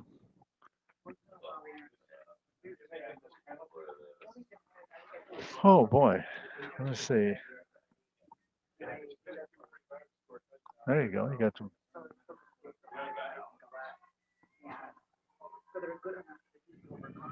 I formation here for Herscher. Now rolling right side. Pass fired, caught, touchdown. Boy, that was way, way too easy. Trying to see who it was on the reception. I believe it's Connor Lockwood on the 6-yard touchdown reception on the last play of the half, and it's 21-12, the lead for Wilmington, pending the extra point from Tyler Fisher. Now they're going to go for 2. So a 2-point conversion upcoming here. 21-12, the lead for Wilmington. Herscher went right down the field, aided by a ridiculously bad running into the kicker call, but it doesn't matter. Herscher kept moving the football. One receiver to either side, I formation again for the Tigers. Chopping back, Powell fires. That's incomplete, and it will stay a 9-point lead for Wilmington. 21-12 is the lead for the Cats as we reach the half. Boy, that was an interesting end of the first half. Comes down to the last play of the half. Powell fires a short pass to Lockwood, who basically walks into the end zone on 3rd and goal from the 6. Well, we got a good one tonight. We knew we would. 21-12 is the lead for Wilmington at the half. Welcome into our Warren's Collision Center halftime show here on homecoming night from Becker Field. We'll have your first half scoring totals in just a moment. We'll have some scores from around the area, and we'll try to use up some of the time tonight. Homecoming night always takes a while, and we'll get to that here in just a moment as the band out on the field getting ready to go through the homecoming court tonight as well. Well, Herscher goes right down the field on 4th and 2. They get a running into the kicker call, which I don't know if anybody even touched him, but it doesn't matter. They got a 5-yard penalty off of that to keep the drive alive. The Tigers kept going, used up the entire second quarter, and on the last play of the half, they get a 6-yard touchdown pass to Connor Lockwood, and they draw it back to a 9-point game. Wilmington up 21-12 on the Herscher Tigers. We'll take a break, come back with your first half scoring totals in just a moment. This is the Warren's Collision Center halftime show here on the Christian Internet Sports Network. If you're looking for more information on Wilmington Wildcats football, then check out the Catbackers every Wednesday at 7 at Tuffy's. Each week, Coach Reentz goes over game film, takes questions from the audience, and presents the Offensive and Defensive Player of the Week awards. Plus, you'll get to hang out with other Wildcat fans and get the inside scoop on next week's game. So be sure to check out the Catbackers every Wednesday at 7 at Tuffy's.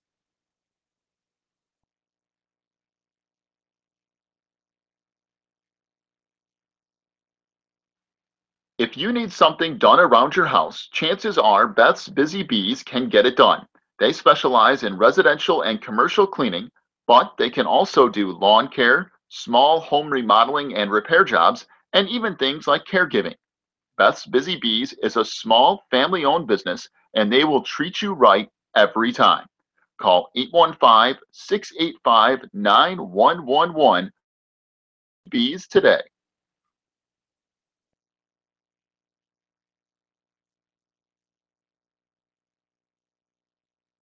Warren's Collision Center is your hometown body shop specializing in top-of-the-line customer service. Warren's accepts all insurance companies, and they offer free estimates, certified technicians, and a lifetime written warranty. Plus, Warren's will set you up with a rental car while your vehicle is in the shop. So the next time you need work done on your vehicle, call my good friend Warren at 815-458-3300 or stop by Warren's Collision Center at 242 North Front Street in Braidwood. You can also check them out online at warrenscollision.com. Warren's Collision Center, where they care beyond the repair. This is the Warren's Collision Center halftime show. The Cats lead at 21-12 over the Herscher Tigers. Herscher scoring on the last play of the half on 3rd and goal from the 6-yard line. Herscher was aided on that drive by a 4th and 2 running into the kicker penalty from Wilmington at about the 42-yard line. It kept the Herscher drive alive. Herscher ended up using the rest of the half, and on the last play of the half, they get a touchdown pass from Brendan Powell to Connor Lockwood. They went for 2, did not make it, so it's still a 2-possession game at 21-12. The lead for Wilmington over Herscher. We'll get you your first half totals here in just a moment. Well, it's been an interesting night as well. We've had rain on and off, light rain, nothing, not like a downpour or anything. It's just been light rain tonight. We've got winds swirling all over the place. It feels like we're in Soldier Field. We got winds swirling from one side to the other. The temperature is in the upper 40s tonight. It's far from perfect weather on a homecoming night, but it's definitely playable tonight. We thought it might be a little bit worse than this if it happened to rain some more here on Friday, but the rain kind of stayed away after Friday morning. We've had a few showers here tonight, but really weather hasn't been that much of a factor. It's just This two pretty good football teams, and the big difference tonight has been the mistakes, the turnovers, and the penalties, and that's what kept teams live. That's kept both teams in the games. Every time one team starts to make a little headway, the other team gets it back because they make a mistake. And probably the chief thing that's affecting us tonight is the wind, as far as the weather goes. And we've had the flags in the end goalposts on each end blowing toward each other at times. Now they're both going in the same direction for the time being. So I don't know. But like you say, both of them are basically running teams. So the weather hasn't been that much of an effect so far. No, it's been kind of just a football weather type of night. It's cool, but nothing that both teams can't play through. Let's give Herscher some credit here. Wilmington looks like after the last time they scored that this lead would start stretching out a little bit, that maybe Wilmington would kind of blow this game open. And then let's give credit to Fisher, the kicker. Jordan Saar got close enough to him where Fisher could spin around and do the whole thing, and the referee bought it. It kept the drive alive off the 5-yard penalty, and then Herscher kept going and scored a touchdown. So yeah, it was one of the worst calls we've seen in a while, but he did earn the call. I mean, and you have to. I mean, it was close enough that they could get away with trying it, and he spun around and drew the penalty. And the thing is, for Wilmington, even after that, it was first 10 from the 37 of Wilmington. You still had plenty of opportunities to stop them. Yes, it is. And they didn't. And they went straight down the field. Herscher got to the 1-yard line, got a 5-yard false start, and still ended up scoring a touchdown in the last play of the half. Yeah. Got to give Herscher credit for it, and you got to say the Wilmington defense didn't do the job. So right now they've got that 9-point lead. It is a two-possession game, so that's good. But as you can tell tonight, it is homecoming. They're reading through all the homecoming stuff as we speak. That's one of the reasons why we're kind of waiting to give you the first half totals, is kind of wait for all that to die down so you can for sure hear everything that we're saying on the totals. That's why we're kind of trying to work through some time here while they're doing their announcements. Boy, this is It's going to be interesting to see what Coach does at halftime. He's one of the best at making adjustments. And they're going to have to do a little adjusting toward the offense. First things first, you got to take away Austin Burns. Yeah, that's your first thing. You got to figure out some way of taking him away. If they want to rely on the passing attack of Herscher, if they want to go with Brendan Powell, let him throw the football the rest of the second half, fine. I'll take my chances with Herscher throwing the football as opposed to them running the football. We've already seen he's made a couple mistakes tonight, although the last drive threw a second down pass out of the back of the end zone because nobody was open. On third down, made a nice connection. And let's face it, on 2 other passes on that drive, one was dropped at the 10 by a wide open receiver that would have been a first down. And he completed another nice pass earlier in that drive. So he can throw the football. Oh, he can throw the ball. But I would rather force them to do that as opposed to Austin Burns running the football over and over. Yeah, because Austin Burns is hard to control. If you blitz that line on a quarterback, you can make him get rattled and throw the ball away and get another one of those turnovers. So that's what they'd like to have. Well, it's homecoming night, and the coaches were always concerned on homecoming night because you never really know if the kids are full in or not. But I'll tell you what, tonight, they have not been distracted. Wilmington hasn't. They've made a couple of mistakes tonight, but they've done really a nice job from opening kick, which they don't necessarily do all the time on homecoming. They just crowned the little kid just crowned the king. Yep, Vince Swift is the homecoming king.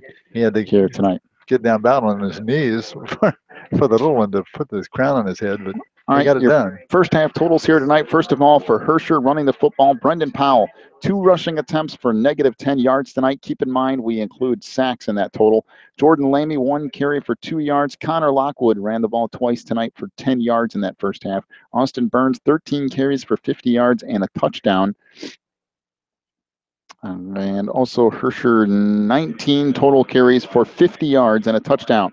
Through the air, Brendan Powell is 4 of 9 for 32 yards, a touchdown and an interception. His touchdown pass, a 6-yard pass to Connor Lockwood.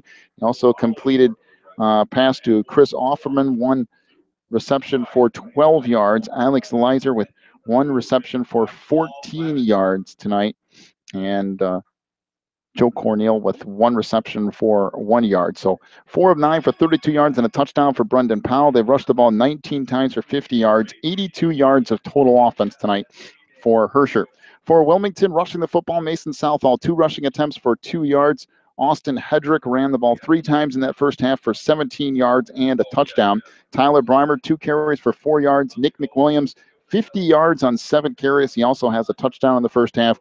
Owen Weaver, 4 carries for 30 yards. The Cats tonight, 18 rushing attempts, 103 yards, and 2 touchdowns in the first half. Passing the football, Mason Southall is 2 of 4 for 40 yards and a touchdown. Austin Hedrick, 1 reception for 30 yards. Nick McWilliams, 1 reception for 10 yards and a touchdown. And that's it for the Cats through the air. 2 of 4 for Mason Southall, 40 yards and a touchdown. The Cats, 18 rushing attempts, 103 yards and 2 touchdowns in the first half. 143 yards of offense for Wilmington. They outgained Herscher 143-82 in the first half. Herscher has 82 yards of offense, and they've scored twice. Of course, you got one possession one on the 12-yard line or something like that? Yeah. So that didn't help. Didn't have to go very far to score. Well, we'll take ourselves another break here tonight. When we come back, we'll get you set for the second half. The Cats still in the middle of halftime here on Homecoming. We're about 12 minutes or so from kickoff here in our second half of play. 21-12 to lead for Wilmington over Herscher at the break. This is the Warren's Collision Center halftime show. A big thank you to Warren and everybody over there at Warren's Collision Center, where they care beyond the repair. Back in a moment on the Christian Internet Sports Network.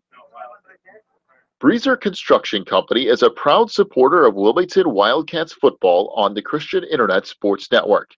For over 30 years, Breezer Construction Company has led the way in providing quality construction to the industrial, utility, and pipeline industries. For more information on Breezer Construction Company, go to breezerconstruction.com. That's breezerconstruction.com or call 815-521-0900. Ricchetti's Cafe and Pizzeria in downtown Coal City is an authentic Italian restaurant that's all about sharing great food in a relaxing atmosphere. Ricchetti's has delicious paninis, sandwiches, calzones, salad, pasta, and of course their incredible pizza. Plus, you can check out a game on one of their many TVs, and they have Wi-Fi too. Stop by Ricchetti's Cafe and Pizzeria today at 375 South Broadway in Coal City. ACN representative Pete Treby has a very simple way for you to save money on your monthly bills. All you have to do is go to Pete's website and fill out the free analysis form. Then Pete will show you a detailed way to save money on everything: wireless, satellite TV, high-speed internet, local and long distance, computer support, and coming soon, save money on energy. Go to the sponsors page on this website, click on ACN representative Pete Treby's link, fill out the free analysis form, and start saving money today. Quigley Technology Services is your local source for computer help. They have built numerous websites, including ours here at the Christian Internet Sports Network. Quigley Technology Services also specializes in virus removal, so your computer will get back to full speed now. And you can trust them for first-class computer repair, including free local pickup and delivery, plus on-site service, including after hours. Contact Quigley Technology Services at 815-293-7844 or stop by at quigtech.com. That's QUIG tech.com. 21-12 is the lead for Wilmington over Herscher. We are at the break here on the Warren's Collision Center halftime show. The Cats got out to a 21-6 lead. Herscher scored on the last play of the half, went for 2, did not get it, so that's why it's still a 9-point game. 21-12. Wilmington leads over Herscher in what is effectively the I-8 Conference Championship for the small division tonight. Some scoring updates from around the area. Plano having no problems with Piatone. 24-0, the Reapers lead over Piatone. That's in the third quarter now. Lyle, a 20-14 lead on Reed Custer at the half. That, of course, is Reed Custer's homecoming tonight, and they are still in it with Lyle as the Lions lead at 20-14 at the half. I still think Reed Custer should win a few games this year, but they never can seem to quite get over the hump. Well, we're both agreeing on that. We both think that they should pull out a few of these games, but so far they've come up empty. Coal City a 21-12 lead on Streeter. That game in the third quarter. So a good matchup between Coal City and Streeter, and Coal City up by 9. Some other scores from around the area here tonight. Plainfield East a 25-6 lead on Minooka. Somehow I touched something I wasn't supposed to touch on this phone, but 25-6 lead for Plainfield East over Minooka. Also tonight, Lamont 28-6 lead. I think that's over Thornton Fractional North, although I can never remember how many schools there are in the Thornton Fractional school system, but there's a lot. Romeoville a 40-13 lead over Plainfield South tonight. Bolingbrook up big on Lockport. That's 27-3. Stagg a 34-0 lead on Joliet Central. Lincoln Way East up 14-7 on Joliet West. The Joliet schools continue to struggle in putting football teams out there. Lincoln Way North a 20-7 lead on Lincoln Way Central. Lincoln Way West leads Bradley Bourbonnais 6-0, and Joliet Catholic 56-7 over Marist tonight. Ooh. Good grief! Wow. So Lincoln Way North and Lincoln Way Central in a good battle tonight. 20-7 the lead for Lincoln Way North. That's all your scoring updates from around the I-8 and around the rest of the area as well. Oh boy, we're getting ready for second half football, but we got to kill some more time yet. We got about 4:35 over here, but they usually have to have 3 minutes warm up time as well. So we got close about to 7.5 to 8 minutes. Yep, about 7 minutes away from our second half kick here tonight. It's been an interesting game. For those of you just joining us, Nick Hawkins has not played tonight. Owen Weaver has stepped up from the sophomore team onto the varsity team. Sophomores lost tonight, but Owen Weaver not playing on that team is a big reason why. He's playing on varsity tonight. So Nick Hawkins not playing for Wilmington either offensively or defensively. So Owen Weaver in there playing wingback tonight.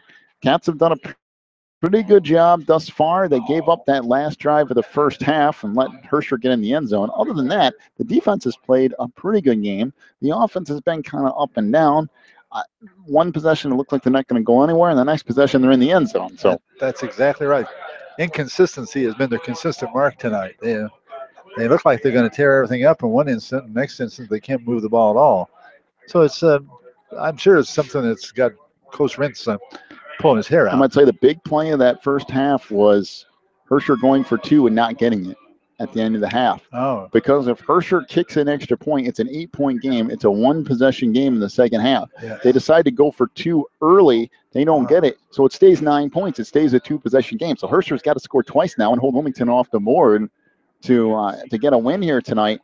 And that might be a tall order. I know Herscher scored a couple of times, but if you're planning on scoring more than 20 points against the Cats, you got some work to do. Yeah, there's very few teams around in our area that can score 20 points on the Cats, and so we'll find out. But it's they've got 12 at the halftime, and again, it was aided by a bad call, but nevertheless, they took it on in and made up. And of course, Wilmington turned the ball over in a 12-yard line and the other score, so they helped in both of their scores. By the way, an update on Plano and Piatone. It's now 30-0, the lead for Plano over Piatone. And Seneca a 14-13 lead at the half over Westmont. 14-13 Seneca over Westmont at the half. Good grief. All right. Mantino. Oh, boy. Sandwich. That rough year continues. 34-0 the lead for Mantino over Sandwich. And Seneca a 14-13 lead over Westmont. So the Irish having troubles again this week. So that's your full I-8 scoring update. So we'll take a break. We'll come back with your second half in a moment. You've been listening to the Warren's Collision Center halftime show.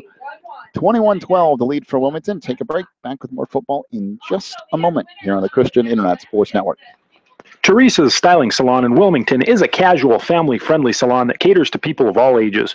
Teresa's provides everything from haircuts to perms to manicures, and they can highlight or color your hair for that special look. Teresa's is located in the Southgate Plaza on Water Street in Wilmington. Call today for an appointment at 815-476-1955. That's 815-476-1955.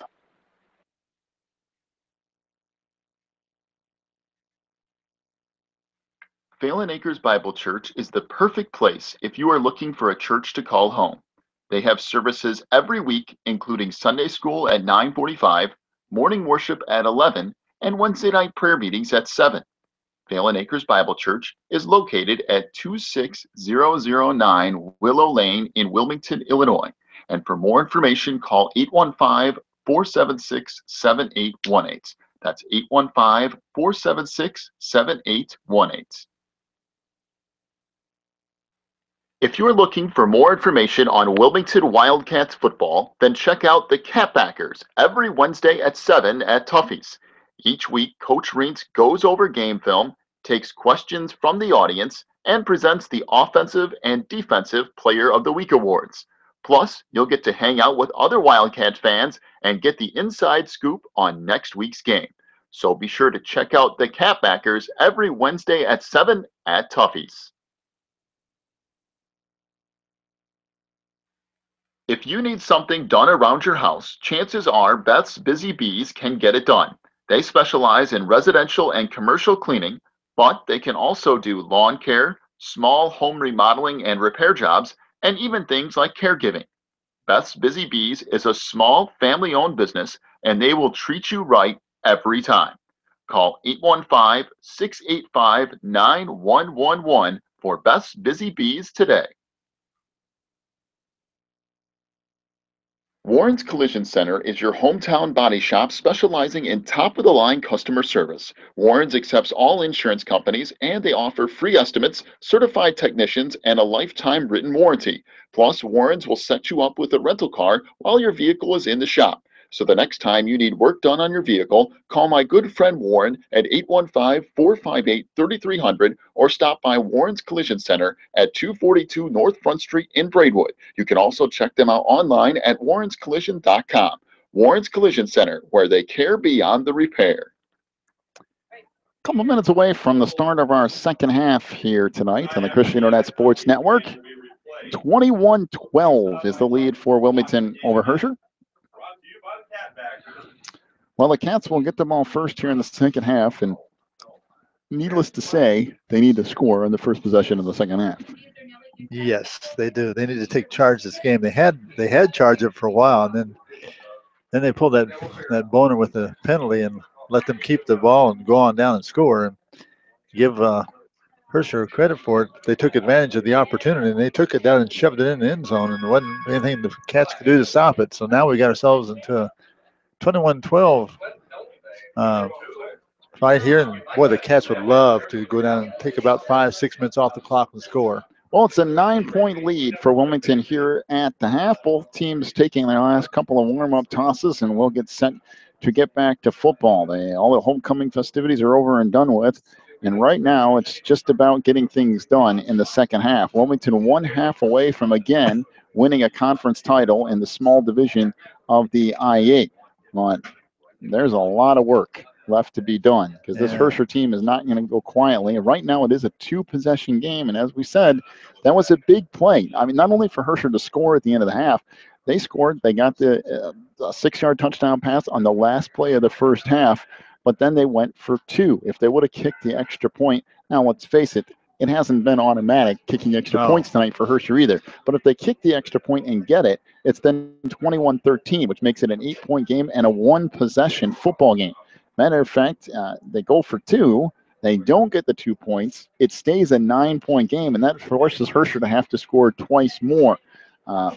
For me, I know there's a lot of different ways to look at this, but usually coaches prefer to wait till later in the game to go for 2 because a lot of times when you don't get it, it puts yourself a little bit further in the hole early. You never know if you're going to get a field goal or something along those lines, but they decided to go for it. And if you're Coach Dan Wetzel, maybe it's this. How many times are we going to have a chance to score a touchdown and go for 2?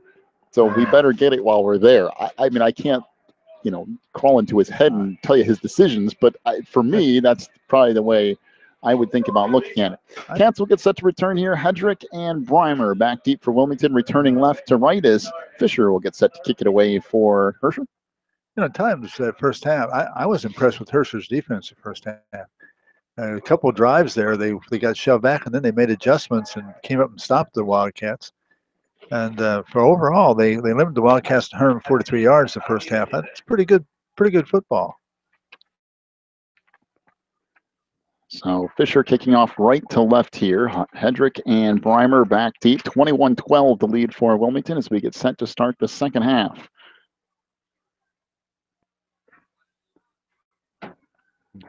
Herscher manages to get a touchdown on the last play of the half to draw this a little bit closer. Kick to the far side, bounces at about the 8, picked up by Hedrick across the 10, 15, out to the 20, and that's about it. Okay return from Austin Hedrick. Either way, the Cats were going to start at the 20 if the ball goes in the end zone, so might have lost the football too, but I think Wilmington came back up with it.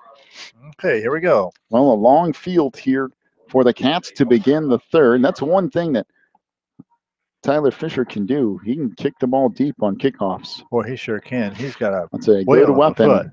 Good weapon if you're the Herscher Tigers. The problem is, while he can kick the ball a long ways on place kicking as well, he's not always extremely accurate. So 1st and 10 for the Cats. Ball just across the 20-yard line.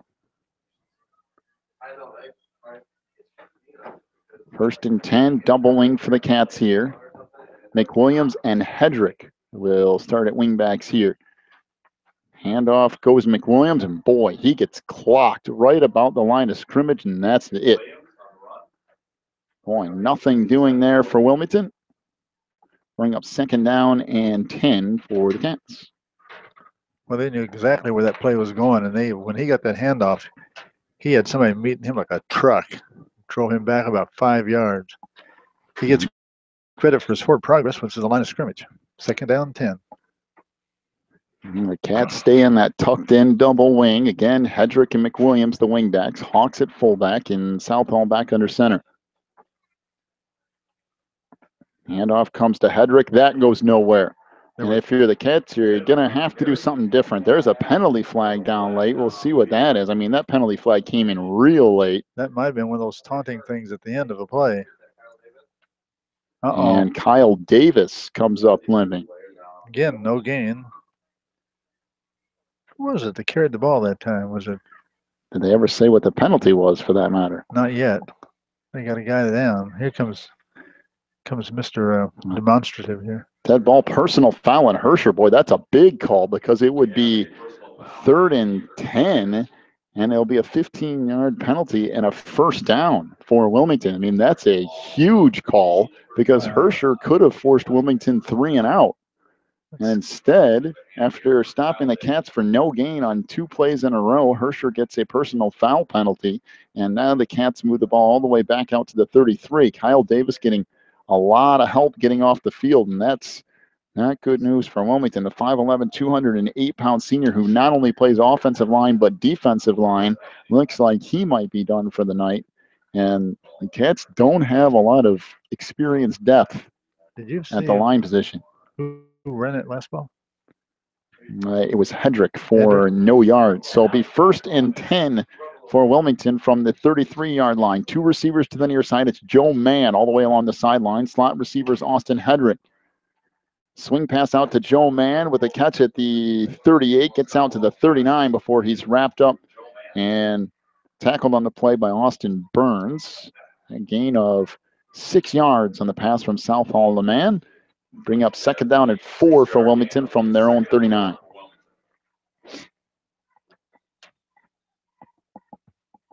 What are you looking for? Oh, I was looking for a different pin thing that bleeds through. Well, after the next play, I might be able to come up with something for you. 2 receivers to the far side, 1 wing back for the Cats, and 1 fullback. Under center is Southall. 2nd and 4. Look for a pass. Nothing there. Keeps it himself across the 40, 45. Breaks a tackle to midfield. Down to the 49 of Herscher. A gain of 12 yards on the keeper by Mason Southall. Actually closer to 13 yards as they mark the ball at the 48-yard line. Be 1st and 10 for the Cats, just inside Herscher territory. Let me see if I can find you a pen. Pen or a pencil? This one is bleeding through pretty bad. I got a pencil. That'll do. Thank you. 1st and 10 for Wilmington. Ball at the 48 of Herscher. 2 receivers to the far side, 1 wing back, 1 fullback. Southall under center. That's Salome to the far side. The slot receiver, I believe, is that McWilliams. Southall screen pass to Joe Mann. Inside the 45, there's a block in the back. Down to the 30, it's a block in the back. There's actually 2 flags on the play. That's Bailey Boswell on a block in the back at the 45-yard line, and unfortunately, it was a block in the back. And our favorite guy threw another flag here. Yeah, I don't know what the second flag. Who knows? Should be a block in the back, I do believe. And it is. There's your block in the back. And a sideline warning. Oh my goodness. Holy cow. Talk about throwing a flag from 35 yards away to call a sideline warning. Well, it'll be first and, well, about 20 for Wilmington. The ball back to the 42 of Wilmington.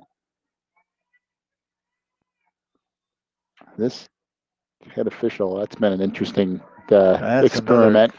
9:35 to go in the third. 21-12 is the lead for Wilmington, and now they're facing first and 20. It was a good play call, but it was a block in the back technically. Yes. The defender got turned around, so double wing here for the Cats.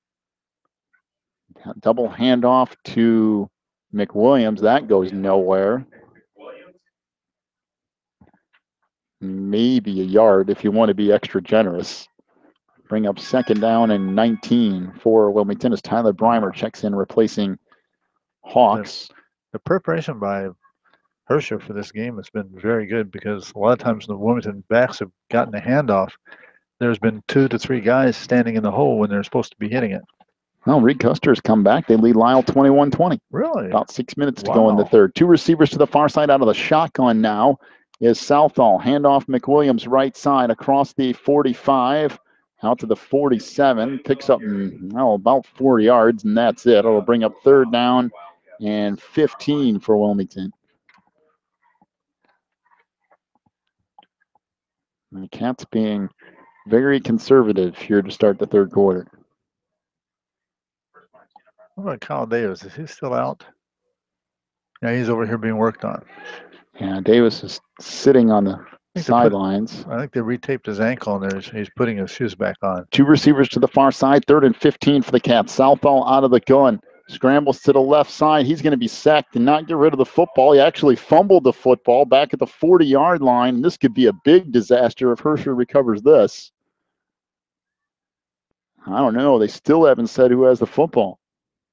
They lost about and it 5 is yards. Wilmington who will recover a loss of about 7 on the play.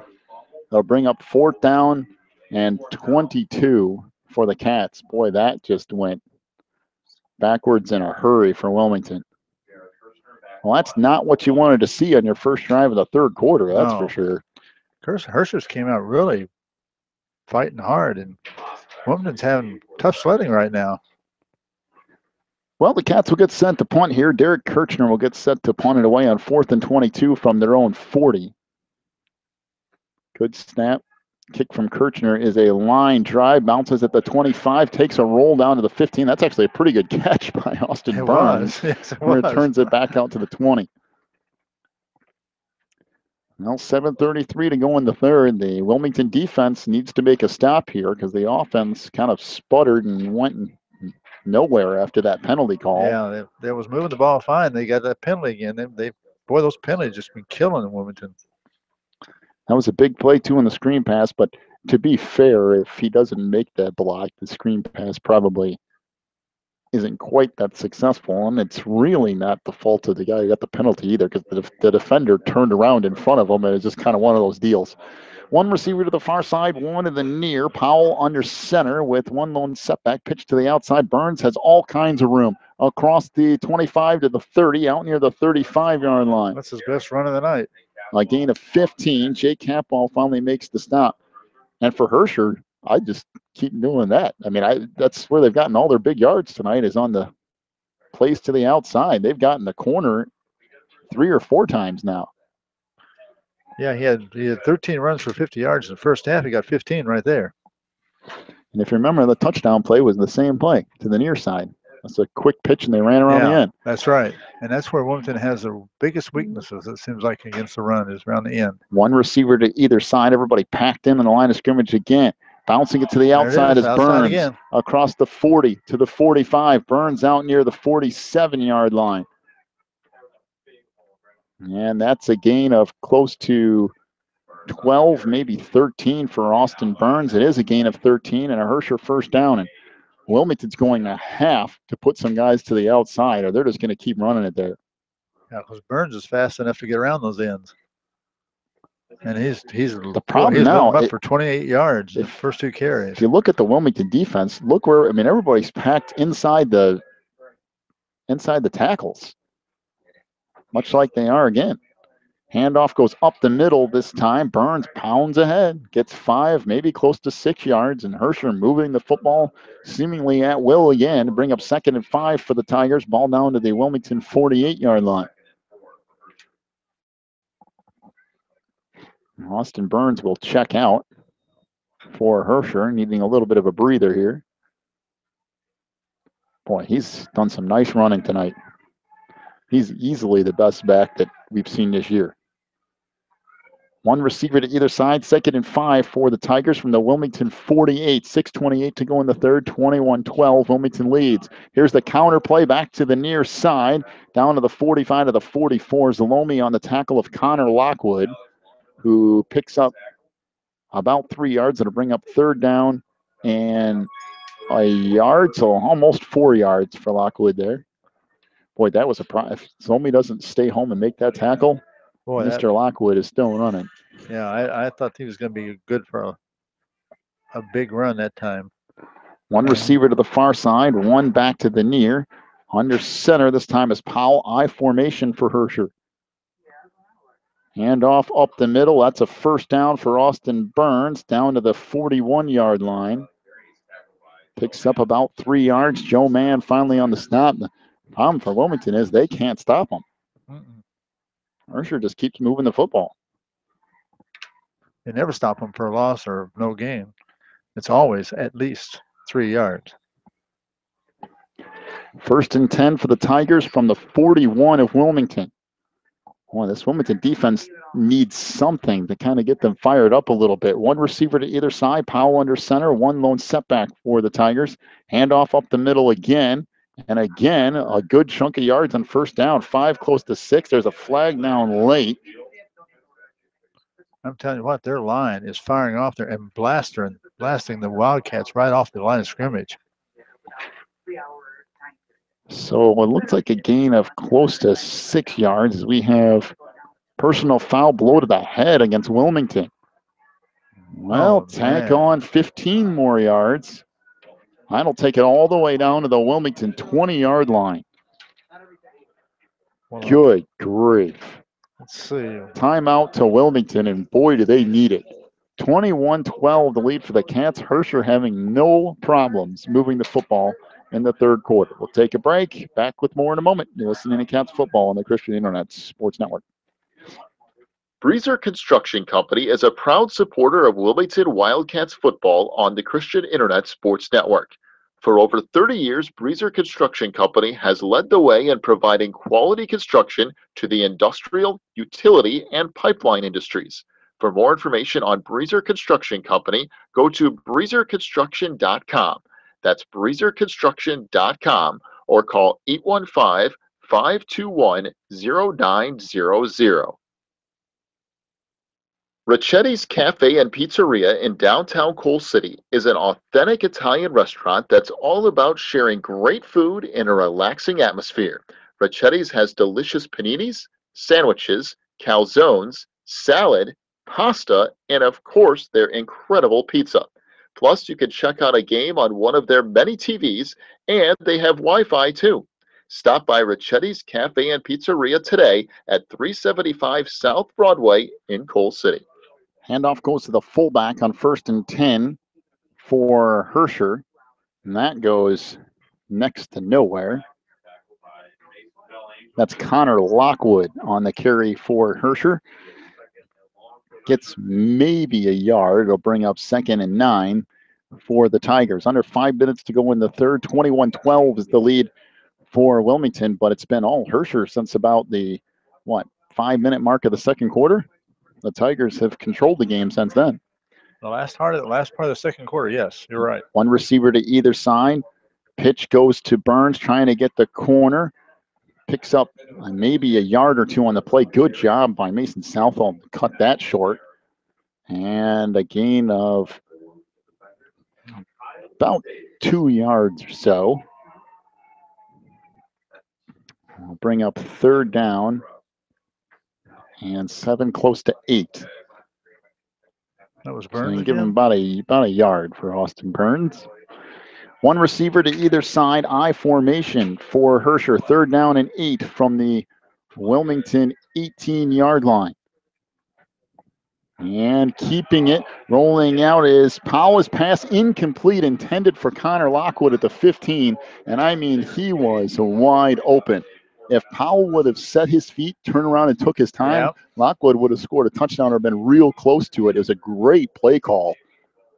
But Powell just rushed the throw a little bit, and now it's 4th and 8. I'm telling you what, you're right. He was wide open. That was a great call from the Herscher staff. And we'll see what Coach Dan Wetzel and this Herscher offense has here. 4th down and 8. This is a big play for Wilmington defensively. They need to stop something fierce. 2 receivers to the near side, 2 to the far side. Out of the gun again is Brandon Powell. To his left is Burns. Powell takes the snap, chops back, pressured, fires a pass, caught, and the ball knocked away. It's loose, and I think Wilmington has it. It doesn't matter if it's incomplete or a fumble. Either way, Wilmington's going to have the football. And there is a flag down on the far sideline. Oh, good grief. If this is on Wilmington, I think you're just about ready to have some people lose their mind if that's what happens here. We'll see. I mean, it could be a legit penalty, too. We've got holding on Herscher, and it's declined. Fans were starting to get a little restless, and you could feel if that thing goes the wrong way, it's going to get kind of interesting here. Boy, what a play by Wilmington defensively. I'm not sure if he caught the ball or not, but the ball got knocked away at the last second, and I have no idea who. I think they gave him credit for reception because they marked the ball down where the fumble was. I believe so. It looked like a reception and a fumble at the 13 of Wilmington, and I don't think they would have had enough for the first down anyway, even if he would have caught it and held on to the football. And it was 4th down, so if it was incomplete, Wilmington still gets the football. 1st and 10 for the Cats. Little pitch comes to the right side. That goes nowhere. Maybe a yard for Owen Weaver, and that's it. Maybe. 3:38 to go in the third. Wilmington leads at 21-12, and the Cats got a much-needed stop on defense. Yeah, but what they need now is they need to be able to move the ball without penalties. They were moving it the first time they had the ball, and they got the penalty, and that threw them in a tizzy. Now they got it again second time. They're deep in their own territory. They need some first downs. 2 receivers to the far side. That's Lomi all the way to the sideline. The slot receiver is Austin Hedrick. Out of the shotgun now is Southall. Handoff comes right side, nowhere. Maybe to the 15. That's it for Nick McWilliams. Bring up 3rd down and 8. And it appears Wilmington is just happy to play things close to the vest and not take any chances. Bring up 3rd down, and we'll call it along 7. 2:45 to go in the third. The Cats lead at 21-12. 2 receivers again to the far side. Out of the gun one more time is Mason Southall. Again, it's Lomi and Hedrick to the outside. And the handoff, keeping it is Southall. And he'll get maybe a yard, and it'll bring up 4th and long. I'll tell you what. I don't know, but they're not. Wilmington offensively is not trying really anything other than running the football. So it's like they're playing scared right now, afraid of making a mistake. Well, I understand you don't want to do that. I mean, that's true, especially this. You don't want to do something crazy at your own 15-yard line. Right, that's the problem right there. It is. Kirchner getting set to punt it away. Good snap. That was a great snap, actually. The kick from Kirchner Bounces at the 45, down to the 40, down to the 35, picked up at the 32, and Burns gets tackled at the 34. Boy, that is a great punt by Kirchner. That's a net of about 47 yards in the punt from Derek Kirchner. Unbelievable. So just when you think if you're Herscher, you're going to flip field position a little bit, you end up starting at your own 34. Boy, what a kick. He's kept them in the game by his kicking. Well, for the Cats, as long as your defense plays well, you don't really need much more from your offense. The problem is we've seen that Herscher has a propensity to score from time to time. One receiver to the far side, one to the near. Under center now is Powell. Burns the setback. 1st and 10. Handoff goes up the middle. Big hole, but it gets closed in a hurry. Gain of 5, though, for Burns as Alex Zlomi makes the tackle and bring up 2nd down and 5. I'm telling you, Herscher's getting chunks of yardage. Yeah, that line is just opening up holes in Wilmington's defense. I mean, just wide open holes. You know, 2nd down and 5 upcoming for Wilmington here from Herscher here from their own 39-yard line. I mean, that line that they've got's big, and it's taking a toll. One receiver to either side. Once again, one lone setback. Handoff. Burns tippy-toes his way across the 40. Gets met at the 42. And after a gain of a couple, maybe 3 to bring up 3rd down and 2 for Herscher from their own 42-yard line. Yeah, Burns is always getting. This half, he's got one time he had 1 yard. All the rest of the time, he's never been less than 3 yards. Boy, up to 15. Again, if they go play action pass, oh boy, it can be all kinds of trouble. One receiver to either side. Again, one lone setback in Burns. 3rd and 2 for Herscher from their own 42-yard line. Powell takes the snap. Handoff. Burns has a 1st down. Picks up about 5 more. Actually fumbled at the end, but I think Herscher got back on top of it. A gain of 5 again for Austin Burns. It's a 1st down for Herscher from their own 48. Down to 20 seconds to go in the 3rd. Now, this is taking a lot of time for the Tigers, but they're using time, and if they ever get in the end zone. Well, that big line they're quick. And that big line is really wearing out the Wilmington line, I believe. High formation for Herscher. 1st and 10 from the 48. Dropping back to passes. Powell gets pressure, gets hit as he throws it away, and it's incomplete. Pass was intended for number 11, Easton Haas, and that will end the 3rd quarter. 21-12, the lead for Wilmington over Herscher. We'll head to the 4th quarter. Boy, this is a good one here on the Christian Internet Sports Network. ACN representative Pete Treby has a very simple way for you to save money on your monthly bills. All you have to do is go to Pete's website and fill out the free analysis form. Then Pete will show you a detailed way to save money on everything: wireless, satellite TV, high-speed internet, local and long distance, computer support, and coming soon, save money on energy. Go to the sponsors page on this website, click on ACN Representative Pete Treby's link, fill out the free analysis form, and start saving money today. Quigley Technology Services is your local source for computer help. They have built numerous websites, including ours here at the Christian Internet Sports Network. Quigley Technology Services also specializes in virus removal, so your computer will get back to full speed now. And you can trust them for first-class computer repair, including free local pickup and delivery, plus on-site service, including after hours. Contact Quigley Technology Services at 815-293-7844 or stop by at quigtech.com. That's QUIG tech.com. Joe Mann, I think, cramped up that in between quarter timeout, but they stretched out his legs a little bit, and he's back out there. So a couple of scores to pass your way. Reed Custer a 28-20 lead on Lyle. That game going down the stretch, so maybe Reed Custer will get their first win of the year on homecoming. By the way, Seneca lost to Westmont. That's a first for a long time. One receiver to either side. Out of the gun is Powell, flanked on either side by a running back. 2nd and 10 for Herscher. Handoff left side. Nothing doing. Boy, that's nice defense from Wilmington. And look who it is that makes the play. It's 62 Kyle Davis, who was out earlier with an injury. He comes back in, makes a big play. No gain for Austin Davis. It's 3rd and 10 for Herscher, once again from their own 48-yard line. And again for the Cats, a big opportunity for their defense. And if you're Herscher, do you try to pass the ball? Neither team's really been willing to pass the ball too much. Herscher's been able to move the ball steadily. Now, that was one of the first time we gave him no gain, but actually it was about half a yard or 3/4 of a yard maybe. Shotgun formation, 2 receivers to either side. Powell gets pressured on the throw, incomplete, and there's a flag down. And Joe Mann is going to get called for a hit to the helmet and another huge penalty on Wilmington. I mean, they've stopped Herscher I don't know how many times tonight, and they keep giving them first downs on penalties. Roughing the passer, they're saying. It's not roughing the. No. I don't know. I'm giving up on the.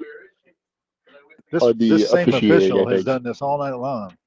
You realize how many free gifts Herscher has had? They had the 4th and 2 phantom running into the kicker penalty. They've had this, what would have forced 4th down on a hit to the quarterback. Now, maybe they went a little bit high. I don't know. Joe Mann hit him. I didn't think so, but it's possible.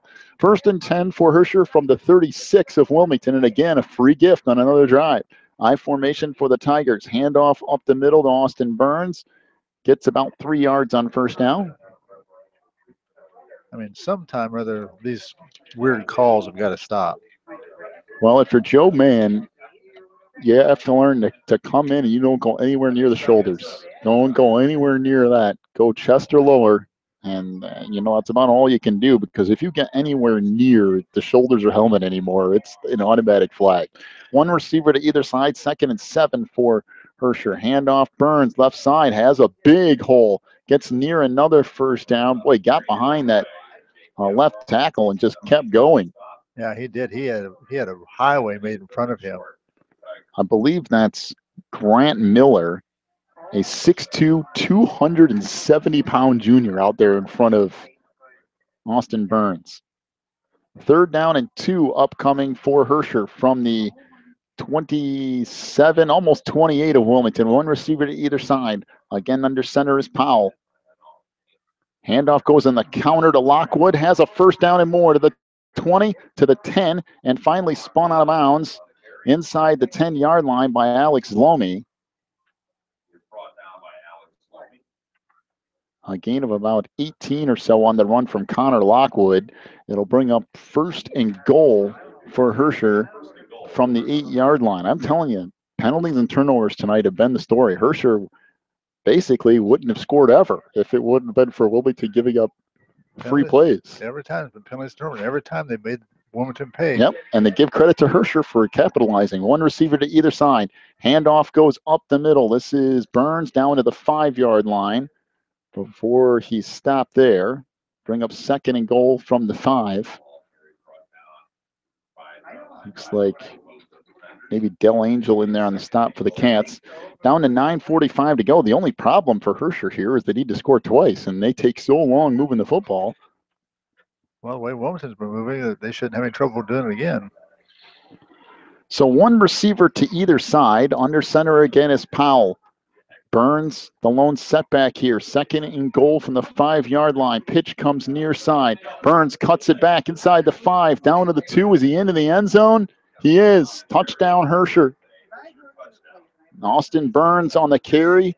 It's 21-18, pending the extra point for the Herscher Tigers. And again, Wilmington gives a free gift to Herscher. On a 3rd and 10, they rough the quarterback, and Herscher pushes it into the end zone. Toward the end of the half was 4th and 2, and they ran into the punter, and Herscher put it in the end zone. So it's becoming a rather broken record scenario here tonight. Well, going for 2 now is Herscher, a 21-18 lead for Wilmington. Powell out of the gun, 2 receivers to the near side, 1 to the far, and 1 lone setback as well.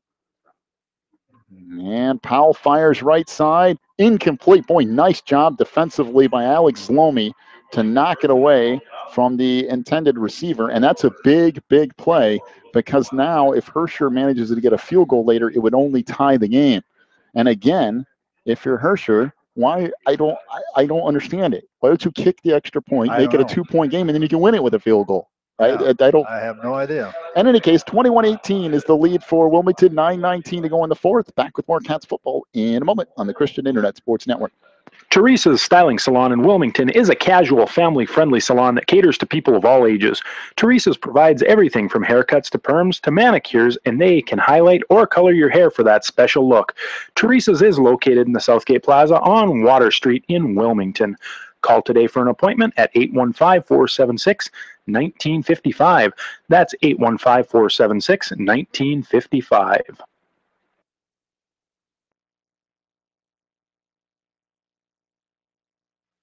Phelan Acres Bible Church is the perfect place if you are looking for a church to call home. They have services every week, including Sunday school at 9:45, morning worship at 11, and Wednesday night prayer meetings at 7. Phelan Acres Bible Church is located at 26009 Willow Lane in Wilmington, Illinois. And for more information, call 815-476-7818. That's 815-476-7818. Tyler Fisher has it teed up at the 40, kicking off left to right as Herscher within 3 here in the fourth quarter. Kick back deep, and nobody goes for it. It bounces to the right. Hedrick's going to pick it up, gets to the 5, trying to come near side to the 10, out to the 15, and that was a disaster on a kickoff return for the Cats. Nobody went to get the football. They all just looked at each other, and now Hedrick actually did a nice job by getting it back out to the 15. I was surprised he got that far back out. I thought he did an amazing job. I didn't think he was going to get past the 5. Well, now Wilmington has to use clock, and they need first downs. 21-18 is the lead for Wilmington, but let's face it, it's been all Herscher since about the 5-minute mark of the second quarter. They've controlled the line of scrimmage. They've taken advantage of penalties. They've taken advantage of turnovers. And right now, Herscher's got the momentum, although Wilmington's still up 3 with 9:12 left. The Cats need a time-consuming drive here. Shotgun formation for Southall. 2 receivers to the far side. 1st and 10 for Wilmington from their own 15. Handoff to McWilliams. Nothing. Absolutely nothing. If they don't show some diversity, they're not going to go anywhere. It'll bring up 2nd down and 9 for the Cats, a gain of a yard for McWilliams. Yeah, I'm not saying throw a bomb or anything, but you've got to mix something up here sooner or later. 8:50 to go. It's 2nd down and 9 for the Cats. Once again, field position kicking. But every time the Wildcats are getting the ball, they're getting the ball deep in their own territory, which makes you hesitant about passing the ball. So it's limiting your run. You don't want to take any needless chances, that's for sure. Out of the gun, Southall drops back. Here's a pass deep down the far sideline. Has a receiver off the fingertips of Alex Lomi. And there's the big play you're looking for if you're the Cats. Just off the edge of the fingers of Alex Lomi.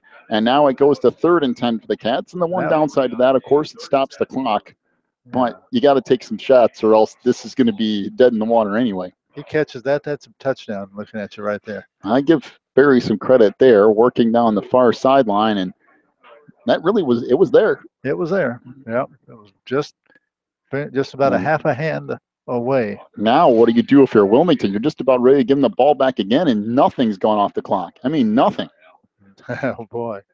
Chopping back is Southall, looking for a screen pass, floats it out there, caught by Hawks, 15, 20, out to the 25, dives for the first down. Did he get it? I think he did. A gain of 11 yards and a Wilmington first down. Boy, what a run by Hawks. Gavin Hawks, the 5'8", 167-pound senior on a screen pass, gets a first down. And that's what we're talking about for Barry in this offense. Mix it up a little bit, throw in a little short pass here and there, stretch out the defense a little, and in my opinion, much better offensively this time around. I think so too. I think you've got to show a little bit of that because you've made defense just too easy for Herscher to play. All right, 1st and 10 for the Cats from their own 26. Wilmington needs to hang on to the football. 8 minutes and counting, up 3 here in the 4th. Handoff, 2nd man through. That's nothing. I mean, you want to talk about running into a wall. Herscher had about 3 guys in the backfield, and Austin Hedrick went nowhere, and Wilmington going to use a timeout. Well, they're down to one timeout left. I guess the Cats just using them here because they need to try to figure something out. Well, I mean, it's been all Herscher. Herscher has been, every time they have hand the ball off, every time they go to the line of scrimmage, there's been 1, 2, or 3 guys standing right in the hole, just like they know the play ahead of time. All right, 7:48 to go, 21-18 Wilmington. Well, take a break. Back with more in a moment on the Christian Internet Sports Network. If you're looking for more information on Wilmington Wildcats football, then check out the Catbackers every Wednesday at 7 at Tuffy's. Each week, Coach Reentz goes over game film, takes questions from the audience, and presents the Offensive and Defensive Player of the Week awards. Plus, you'll get to hang out with other Wildcat fans and get the inside scoop on next week's game. So be sure to check out the Catbackers every Wednesday at 7 at Tuffy's. Well, the Cats are down to one timeout remaining. Herscher has all 3.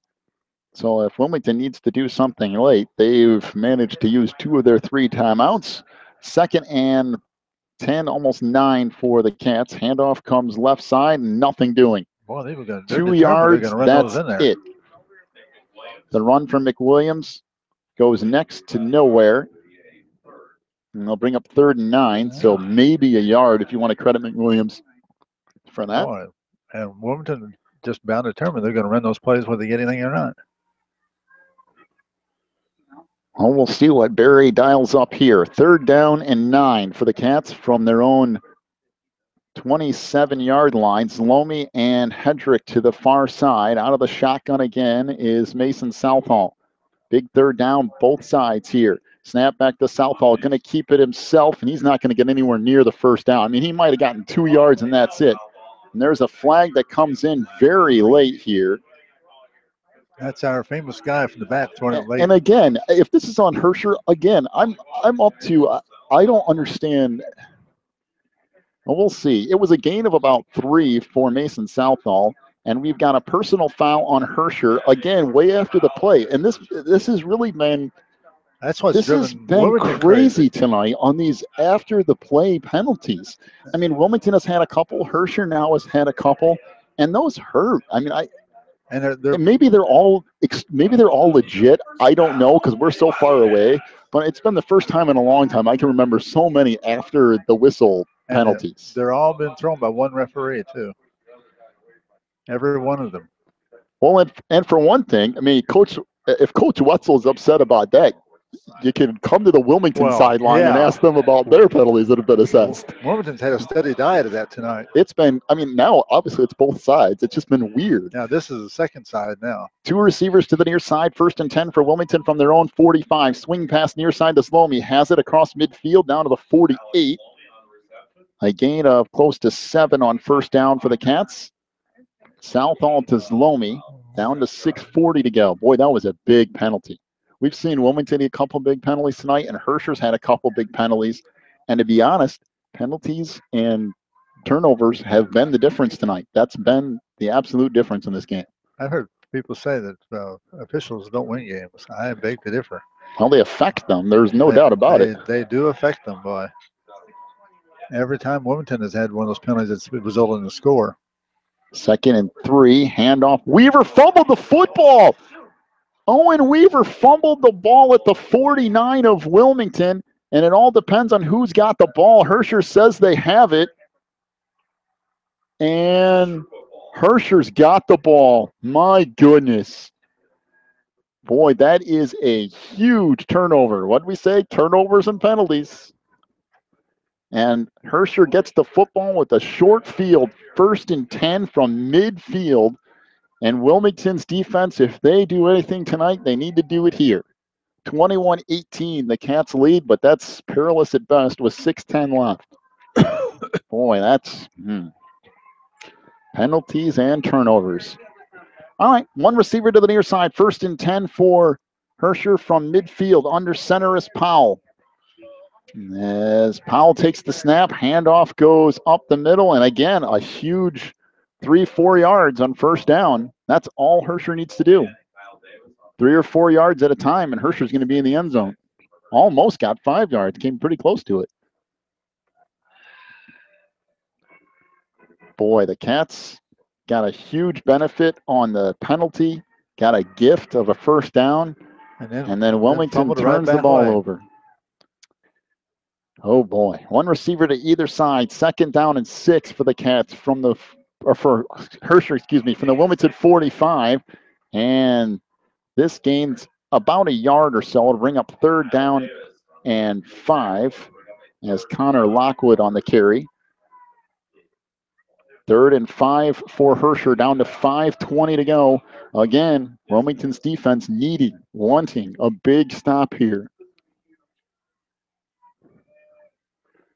And Wilmington has struggled tonight, but they need a stop here. 3rd and 5 for Herscher from the 44 of Wilmington. One receiver to either side. The lone setback is Burns. Gets the handoff, goes to the outside, has all kinds of room. Down to the Wilmington 35, down to the 30, and there's 3 flags down. 3 flags down at the Wilmington 33-yard line. And once again, there was nobody containing the outside and the end there for Wilmington. It was wide open. Was a gain of 15 yards for Austin Burns, but the penalty flags might move this back a little bit here. But if it's from the spot of the foul, it's going to be not that big of a penalty anyway. We'll see what the call is here. It's a block in the back on Herscher. So if they back it up from where the flag is at the 33, so that will be, and that's back to the 43, so it'll end up being a gain of a yard, essentially. and the bad thing about that was that's a needless penalty. You could see where that was at, and that was a long time toward the end of the play. He'd already gained most of his yards by then. You're just really hurting your team. So I guess that one. Does that officially go down as a gain of a yard? Well, I guess for Burns. You got to give him the play, don't you? And then he comes back. So does it get to 15 and then come back to 14? Well, yes, but I mean the result of the play is 1 yard. Right. I formation here, handoff Burns, another first down, a huge hole down to the Wilmington 34-yard line. I'm telling you that the Cats cannot stop him. It's a gain of 10, another Herscher first down, and it's only right now how much time is going to be on the clock when Herscher scores at this point, and there's not going to be much. Herscher now up 42, Reed Custer now up 42-20 on Lyle. The Wildcats are not able to stop them at all. 1st and 10 for Herscher. They are moving the ball at will. One receiver to either side. Again, Burns alone, setback, handoff up the middle. Huge gain, a gain of 6, close to 7. It'll bring up 2nd down and 3 for Herscher. Zalomi in on the stop. Maybe, 2nd and 3. Boy, they're hurrying up now. I formation, one receiver to either side. 2nd and 3 for Herscher. Handoff goes to Lockwood. He'll get almost a first down on that carry, despite the fact that he was essentially walking. The Herscher offensive line has offensive and defensive line both has absolutely owned Wilmington since about the midway point of the 2nd quarter. Bring up 3rd down and a yard for Herscher. It's down to 3:28 to go, and really all that's left now is Wilmington keep him out of the end zone. I mean, that's it at this point. I formation for Herscher. Handoff goes right side. Burns with the carry. He's got the first down to the Wilmington 23, maybe the 22.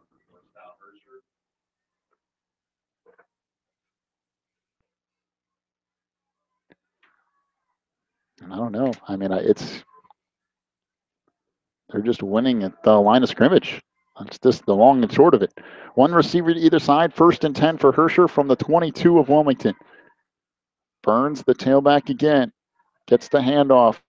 Right side down to the 20, and that's it. So he'll pick up a couple of yards on first down. Again, if Herscher ever runs any sort of play action, it could be a big problem. Oh, boy.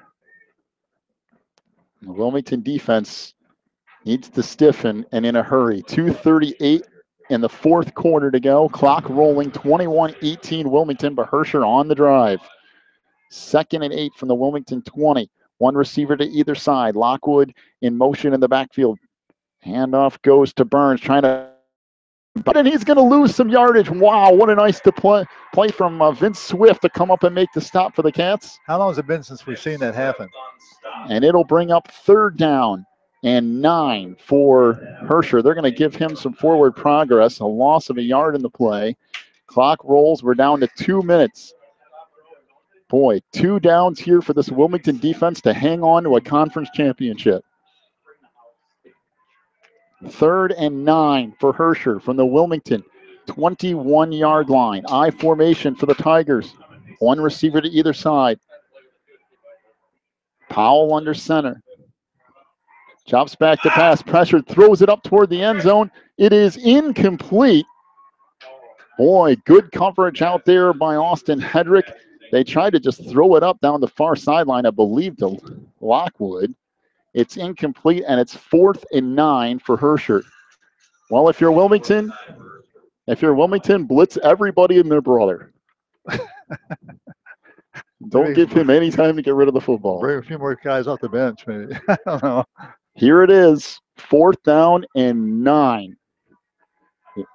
And we got a timeout, Herscher, which is very interesting. I don't know if I'd do that or not. Because here, if Herscher doesn't get the 1st down, they'd still have 3 timeouts left. Yeah, that's why I was saying I don't know that I'd do that. I would, because the way they've been stopping Wilmington's run, they could call 3 timeouts, and man. But again,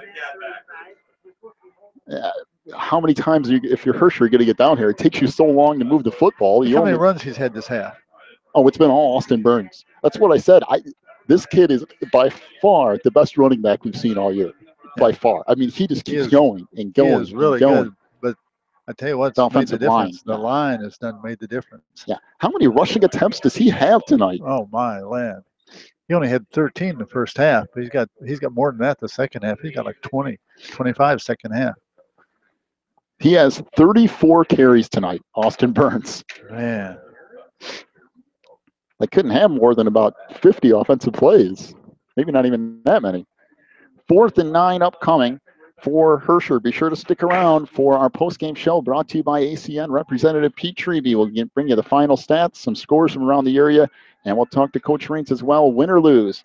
The post-game show brought to you by ACN Representative Pete Treby coming up here in 1:35. 4th and 9 for Herscher from the Wilmington 21-yard line. Shotgun formation, 1 receiver to the far side, 2 to the near. Powell out of the gun, takes the snap. Rolls right side, looking, intercepted! Joe Mann picks it off, returning to the 30, 35, 40, 45, 50, and Mann skips a tackle to the 35, down to the 30, and Wilmington in awesome position to hang on to a conference championship. 21-18 is the lead for Wilmington. Hey, look, guys, there's a flag down on the play. Oh, give me a break. What is this now? Well, that almost has to be. It's after the interception. It has to be. No.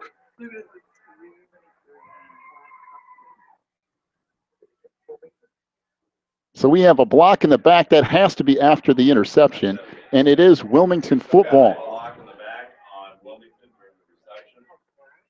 Well, we said bring the house, and Wilmington brought 2 or 3 blitzers, and Powell scrambled out of the pocket, tried to get rid of the football, and threw it right to Joe Mann. Now, if you're Wilmington, for crying out loud, hang on to the football. For Pete's sake. Well, Casillas checks back in. They brought that all the way back to the 19-yard line. You knew after, if it was a big play, somebody was throwing a flag somewhere. You couldn't possibly have a big play tonight without a flag being thrown tonight. Well, now here's the deal. Herscher still has 2 timeouts left. If they wouldn't have burned the timeout before, you'd have 3 left. But I can understand that, trying to get a play. So 1st and 10 for the Cats from their own 20-yard line, 1:21 left. Now, Herscher, if they play this right, will get the football back. I formation for Wilmington. Handoff, McWilliams. Across the 20, out to the 22, and timeout taken here by Herscher. So if you run, let's say, if you take 5 more seconds to run the next play, be down to 112. They'll burn their last timeout. And then if it takes you, let's say, 10 seconds to run your next play, you're down to 102 and then a 25 seconds. So you're looking at about 35 seconds or so left that Herscher would get the football back if they do get it back. But with no timeouts, and I don't know, we've seen crazier things. I think back to, what was it, Illini West that one year where it was 4th and 28 or something like that, and they got a first down. Well, how about that Mantino game from Wilmington a couple of years ago? Oh yeah, where they're trying to tack on an extra touchdown at the end and fumbled it right at the line of scrimmage. Wilmington picked it off for a touchdown. Returned it for a touchdown. Yeah, I remember that. 1:17 left. 1 timeout left for Herscher. 2nd and 8 for Wilmington from their own 22-yard line. For the Cats, hang on to the football and, if at all possible, get a first down. This game is over. I formation, McWilliams, the tailback. Handoff McWilliams across the 25, out to the 27, close to the 28 before he's tripped up. And there's the last timeout to Herscher. It's the 28-yard line as the spot of the football, so it will be 3rd down and 2. And it all comes down to this. If Wilmington can get 2 yards, this game is over. And we'll see what they dial up here. Herscher uses their last timeout with 1:11 left. 21-18 is the lead for Wilmington. Wildcat offense, quite honestly, has not done a whole lot tonight. You realize Wilmington's had 14 running plays in the second half, total, for the whole team. I don't know. Have they gotten over 200 yards? No, I don't think so. Well, let's give Herscher credit tonight. That offensive and defensive line, they have just been unbelievable. They have been amazing. I mean, the Cats finally stiffened at the 20-yard line. It forced Herscher to pass on 4th and 9, and that ended up in the interception. All right, here we go. This is the game. 3rd down and 2 for Wilmington from their own 28. If they can get a first down, game over. I formation. Handoff McWilliams, first down, Wilmington. Out to the 32-yard line, and all the Cats have to do is take a knee, and this game is over. Gain of 4 for Nick McWilliams, and the Cats are going to hang on tonight, and I mean hang on by the tips of their claws. 1:06 left. The Cats, all they have to do is take a knee, and Wilmington will move to 6-0. Herscher will drop to 4-2, but what a game tonight. Everything that we expected and then some. Herscher outplayed Wilmington for a lot of this game tonight, but the Cats got up to a lead early, and they just managed to hang on to that lead. Yeah, they did. They did what they had to do to win it. Well, I tell you what, it was a fight. So Southall takes the snap, takes a knee. He'll have to do that one more time, and this game will come to a close. Boy, what a game tonight. And you can see some mutual respect between Wilmington and Herscher tonight. Both of these teams know that they went at it. Yeah, both the guys, even between the plays right there, were coming up, slapping each other's helmets and telling them good game. Well, this Herscher team, they're something. I mean, I'd hate to be playing them the rest of this year. They've got it working. Wilmington will finish it off. The snap to Southall. He'll take a knee, and this thing is over. The Cats move to 6-0, and again, they will be conference champions in the small division of the IA. 21-18. Wilmington beats Herscher in the game of the year to this point.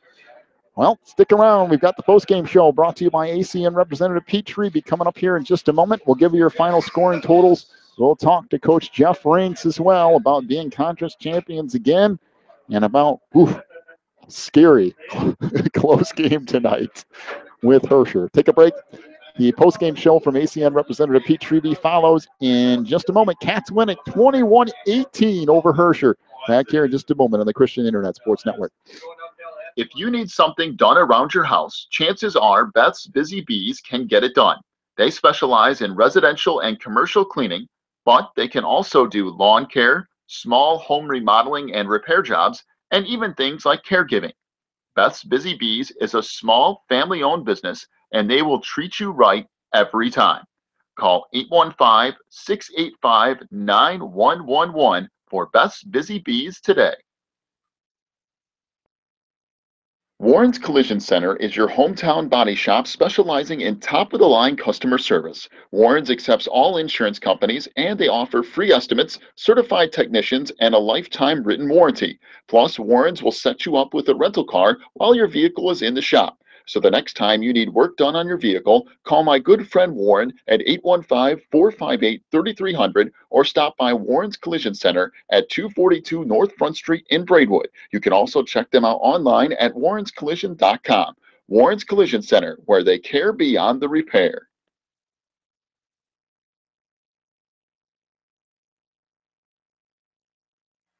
Breezer Construction Company is a proud supporter of Wilmington Wildcats football on the Christian Internet Sports Network.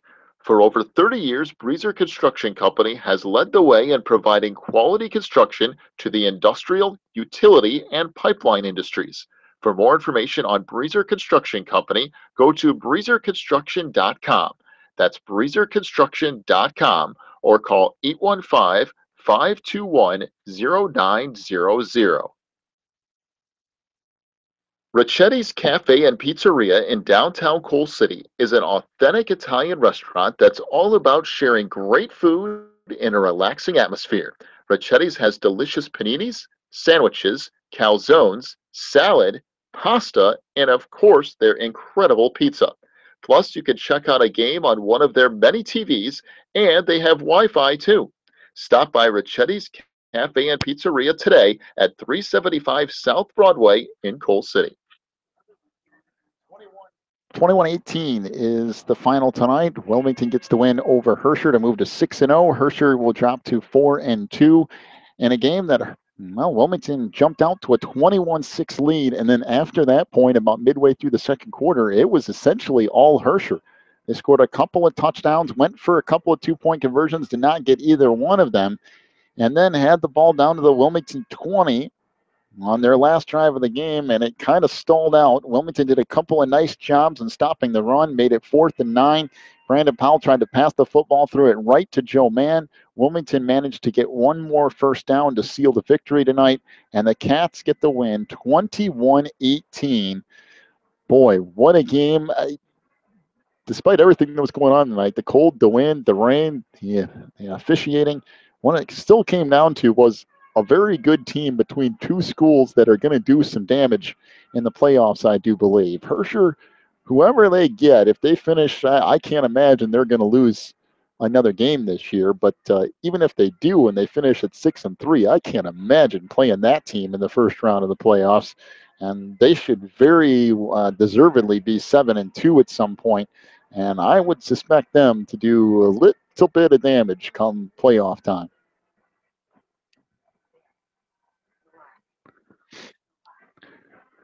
Well, let's give you some final scores from around the area while we finish up our last of the stats here tonight. Plano, a 36-0 winner over Piatone. That's a final tonight, 36-0. Reed Custer gets their first win of the year, 42-20 over Lyle. So Reed Custer moves to 1-5 on the year, get their win on homecoming. Westmont, a 27-22 winner tonight over Seneca, so the Irish troubles continue. Coal City wins tonight over Streeter 14-0. We must have had a weird score earlier tonight. Streeter does not score. Coal City shuts them out 14-0 tonight. That's our I-8 scores from the night. I know Mantino was up 34-0 on Sandwich earlier tonight as well. And then some other scores from around the area. Plainfield East 35-6 over Minooka. Joliet Catholic 63-7 over Marist. Lamont 55-13 over Thornton Fractional North. Romeoville beats Plainfield South tonight 46-21. Joliet Central, boy, they still struggle. Stag wins there 40-0. And also tonight, Lincoln Way North 30-27 over Lincoln Way Central. So that's an interesting. I believe Bradley Bourbonnais 17-6 over Lincoln Way West, and Bolingbrook 34-3 over Lockport. So that's all the scores from around the area. Let's get to our final stats here tonight. First of all, for the Herscher Tigers, running the football, Brendan Powell, 2 rushing attempts for -10 yards. Jordan Lamy, 1 rush for 2 yards tonight. Connor Lockwood ran the ball 7 times for 36 yards. Austin Burns tonight, 34 rushes, 160 yards, and 2 touchdowns. Herscher on the ground, 45 rushing attempts, 186 yards, and a couple of scores. Through the air, Brendan Powell was 5 of 13 for 39 yards, a touchdown, and I believe 2 interceptions.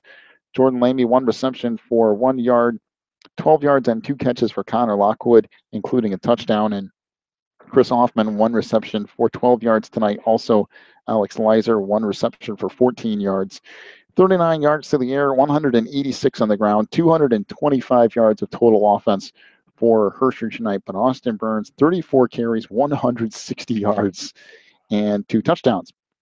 For Wilmington rushing the football, Mason Southall, 6 rushing attempts for 0 yards tonight. Of course, that's including sack yardage. Austin Hedrick, 5 carries for 17 yards and a touchdown. Tyler Breimer, 2 carries for 4 yards. Nick McWilliams ran the ball 15 times for 66 yards tonight. Owen Weaver, 4 carries for 30 yards. Oh, by the way, McWilliams also had a touchdown on the 66 yards. Joe Mann, 1 carry for 4 yards. 33 rushing attempts, 121 yards, and a couple of touchdowns for Wilmington tonight. Through the air, Mason Southall was 5 of 7 for 64 yards, along with a touchdown. Let's see, Austin Hedrick, 1 reception for 30 yards. I believe Gavin Hawks had 1 reception for 11 yards tonight. Nick McWilliams, 1 reception for 10 yards and a touchdown. Joe Mann, 1 catch for 6 yards, and Alex Lomi, 1 reception for 7 yards tonight. Both teams had their share of turnovers and penalties. That was the story here tonight. We saw it hurt Wilmington on a couple of borderline penalty calls that kept drives alive for Herscher. They ended up capitalizing. Then Wilmington got the benefit of a call late in the game, but then they fumbled it on the next snap. So penalties and turnovers tonight, that's just simply the name of the game. Well, I tell you, it's just Wilmington just be thankful. They fought hard. They never quit. They got punched in the gut a few times, but boy, they came back fighting and they held on to win that game. But it was a tough fight, and you just got to take your hat off to the opposing team and say, man, they played a good game tonight. And I think for the first time all year, Wilmington was outgained offensively. First time in quite a while. Herscher outgained the Cats 225 yards to 185. Wilmington had 185 yards of total offense tonight. They were getting that in a half earlier this year. Yeah, they only got 40 some yards the second half, 42 yards the second half. And this is a team that's used to running it down people's throat. And boy, I tell you what, Herscher tonight just stopped that running game and it took away. And they handled the clock the whole second half. So Wilmington only had 14, 15 running plays the second half. Let's remember Nick Hawkins did not play tonight. Owen Weaver did a nice job filling in. There was a fumble late, but yeah, you don't know who's at fault there. If it's Southall and Weaver, they just didn't get the handoff correctly, or Owen dropped it. No matter what, it doesn't matter because Owen as a sophomore was nice. Nice addition here, being forced to step up on the varsity team. He had 4 carries for 30 yards and a good first real varsity test for Owen Weaver. I know he's gotten in some other games this year kind of at the end, but a chance for him to get some meaningful minutes tonight. I think it hurt the sophomore team, who ended up getting lost tonight because Owen played on the varsity level. But the Cats hang on 21-18. They get the win over Herscher tonight. Wilmington moves now to 6-0 on the year. Herscher drops to 4-2. But I'm telling you, that Herscher team's going to be problems. Anybody they come in contact with is going to have their hands full. They go the rest of the I don't know if they'll lose the game the rest of the year. Maybe one, maybe not. And they're going to go into the playoffs. And I feel sorry for anybody that plays them. Yeah, because when you figure the 2 losses came against probably the 2 best teams in the I-8. They lost to Mantino the first week of the year. And, of course, first week of the year, you never really know what you got. And then the loss tonight against Wilmington. And they've been in every game. And I think if they play Mantino up this time of the year, I think that would be a pretty good game. I would expect anyway them to have 2 losses going in the playoffs, and at 7-2, I give Herscher just as good a chance as anybody to do some damage. Well, I do too. They've impressed me tonight. They just were flat out tough. The line, offensive and defensive lines, after the while, they just controlled the line of scrimmage, and that's amazing. That's the first time I've seen that done in Wilmington in a long time. Well, be sure to stick around. We'll talk to Coach Raines here in just a moment. He's finishing up out on the field, and then he'll come up and join us. This is the post-game show brought to you by ACN representative Pete Treby. You know, big thank you to him for sponsoring our post-game once again this year. Yeah, appreciate it, Pete.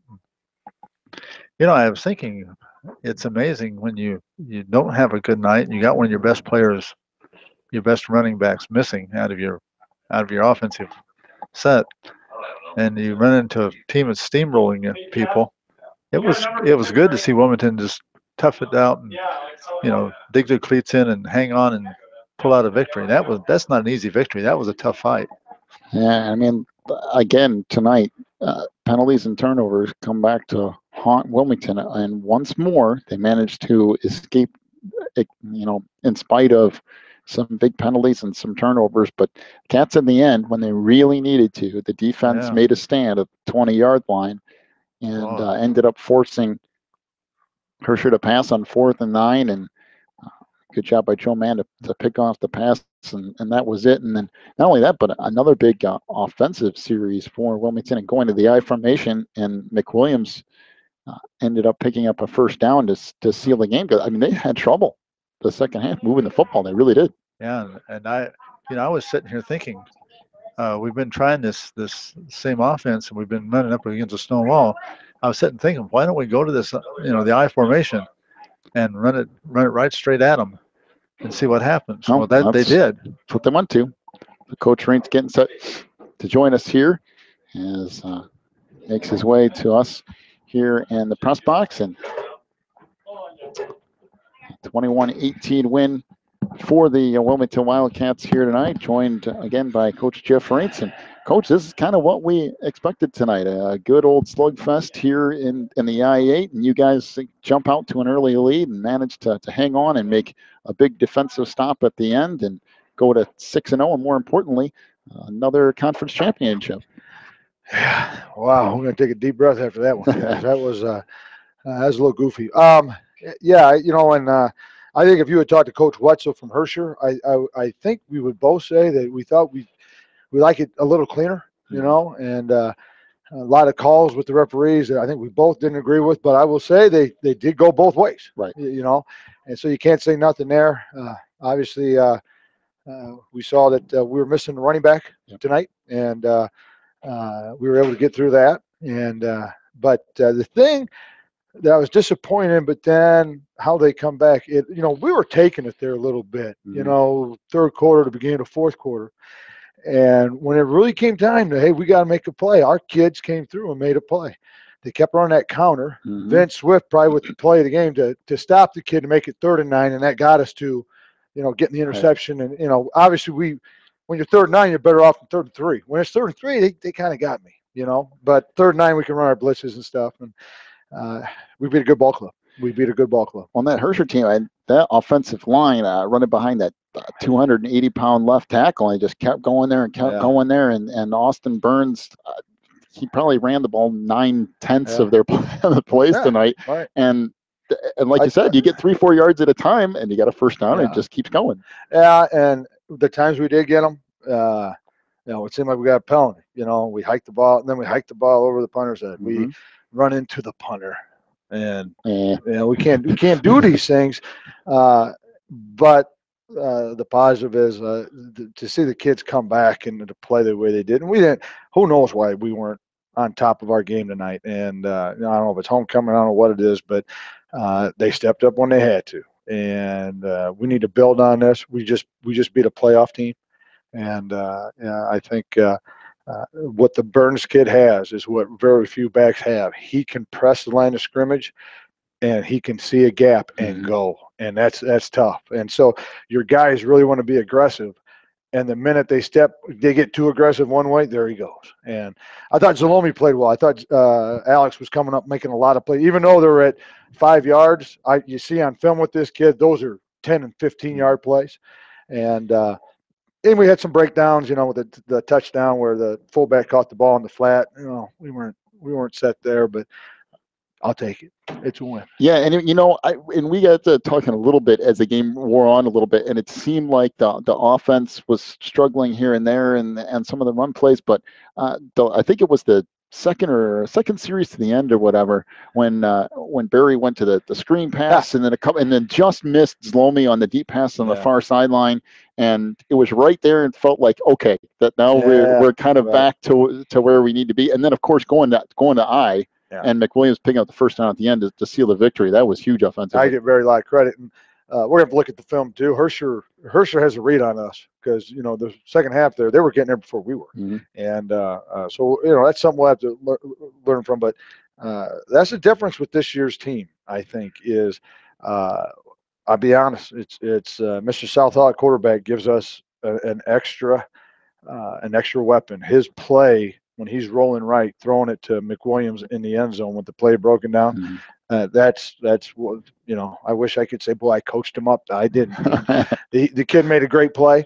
And when you got a kid back there, and we tried to get him running a little bit more tonight, and he did on times when we dropped. He picked up a couple first downs running the ball. And, I think you can look at a lot of things tonight. Yeah, and the one that kind of caught my eye was the second time they went for the 2-point conversion and broke up the pass right in the goal line. Yeah. And of course, it would have still made it a 1-point game, but there's certain little plays like that kind of make a difference. You look at the clock, and it's 21-18 and the scoreboard, and it's a lot different than 21-20. Mm-hmm. And so, but that's what we're going to point out to the kids tomorrow. Every play counts, and if somebody gets you, hey, it's the next play. So I'll be anxious to watch the film. And we talked about this the other night. This is we're very fortunate to have 7 years in a row now of being small. Now we got to take care of business against Seneca next week. But I think even if all plays out, I think we're still champs. And then we're in the playoffs. Yeah, and Seneca, so we're good. Seneca's hit a little bit of a rough patch. Yeah. I know Herscher got that pretty good the other week. They went down to Westmont tonight as Westmont got a win there. Of course, we saw Westmont. The weapons that they have. Westmont got Seneca? Yeah. Oh, okay. Yep. I think I have 5 or so tonight. 27-22. Okay. Yeah. So Westmont won tonight, but I mean, anytime you go down there to Seneca, you never really know. So it'll be interesting to see how the kids go into next week. It seems like every I-8 school we go to, there's something, and with us coming off this win, first off, I want to wish the kids a happy homecoming tomorrow. But when the dance is over tomorrow, okay, let's get back to normalcy and getting our kids back to the normal lifestyle here during the week. And they had a great week. They had a great time. But the football coach will be glad when the dance is over tomorrow. All right, Coach. All right, guys. Thanks for joining us tonight. Congratulations on another win. We'll see you again next week. Hey, guys, I appreciate it. All right, Coach Jeff Reitz joining us here on the postgame show as the Cats win it tonight, 21-18, as they hang on to the win over Herscher tonight. The Cats win the small division of the I-8 conference, and they go to 6-0 on the year. Herscher drops to 4-2. Wilmington on the road next week down there at Seneca. Seneca's been a little rough this year, but you never know when you go play the Irish. So that'll be an interesting trip. You mean we finally get to go on the road again? Oh, yeah. Hey, another road trip. Yeah, next week. Seneca is always an unusual place to go, and you're never sure quite what's going to happen. So it's something to get ready for. All right, we'll wrap things up tonight. We'll see you next week. You've been listening to the postgame show brought to you by ACN Representative Pete Treby. A big thank you to him and all of our sponsors here tonight. Cats go to 6-0 as they win 21-18 tonight over Herscher. We'll see you next week from Seneca. Good night, everybody. You've been listening to Wilmington Wildcats football on the Christian Internet Sports Network.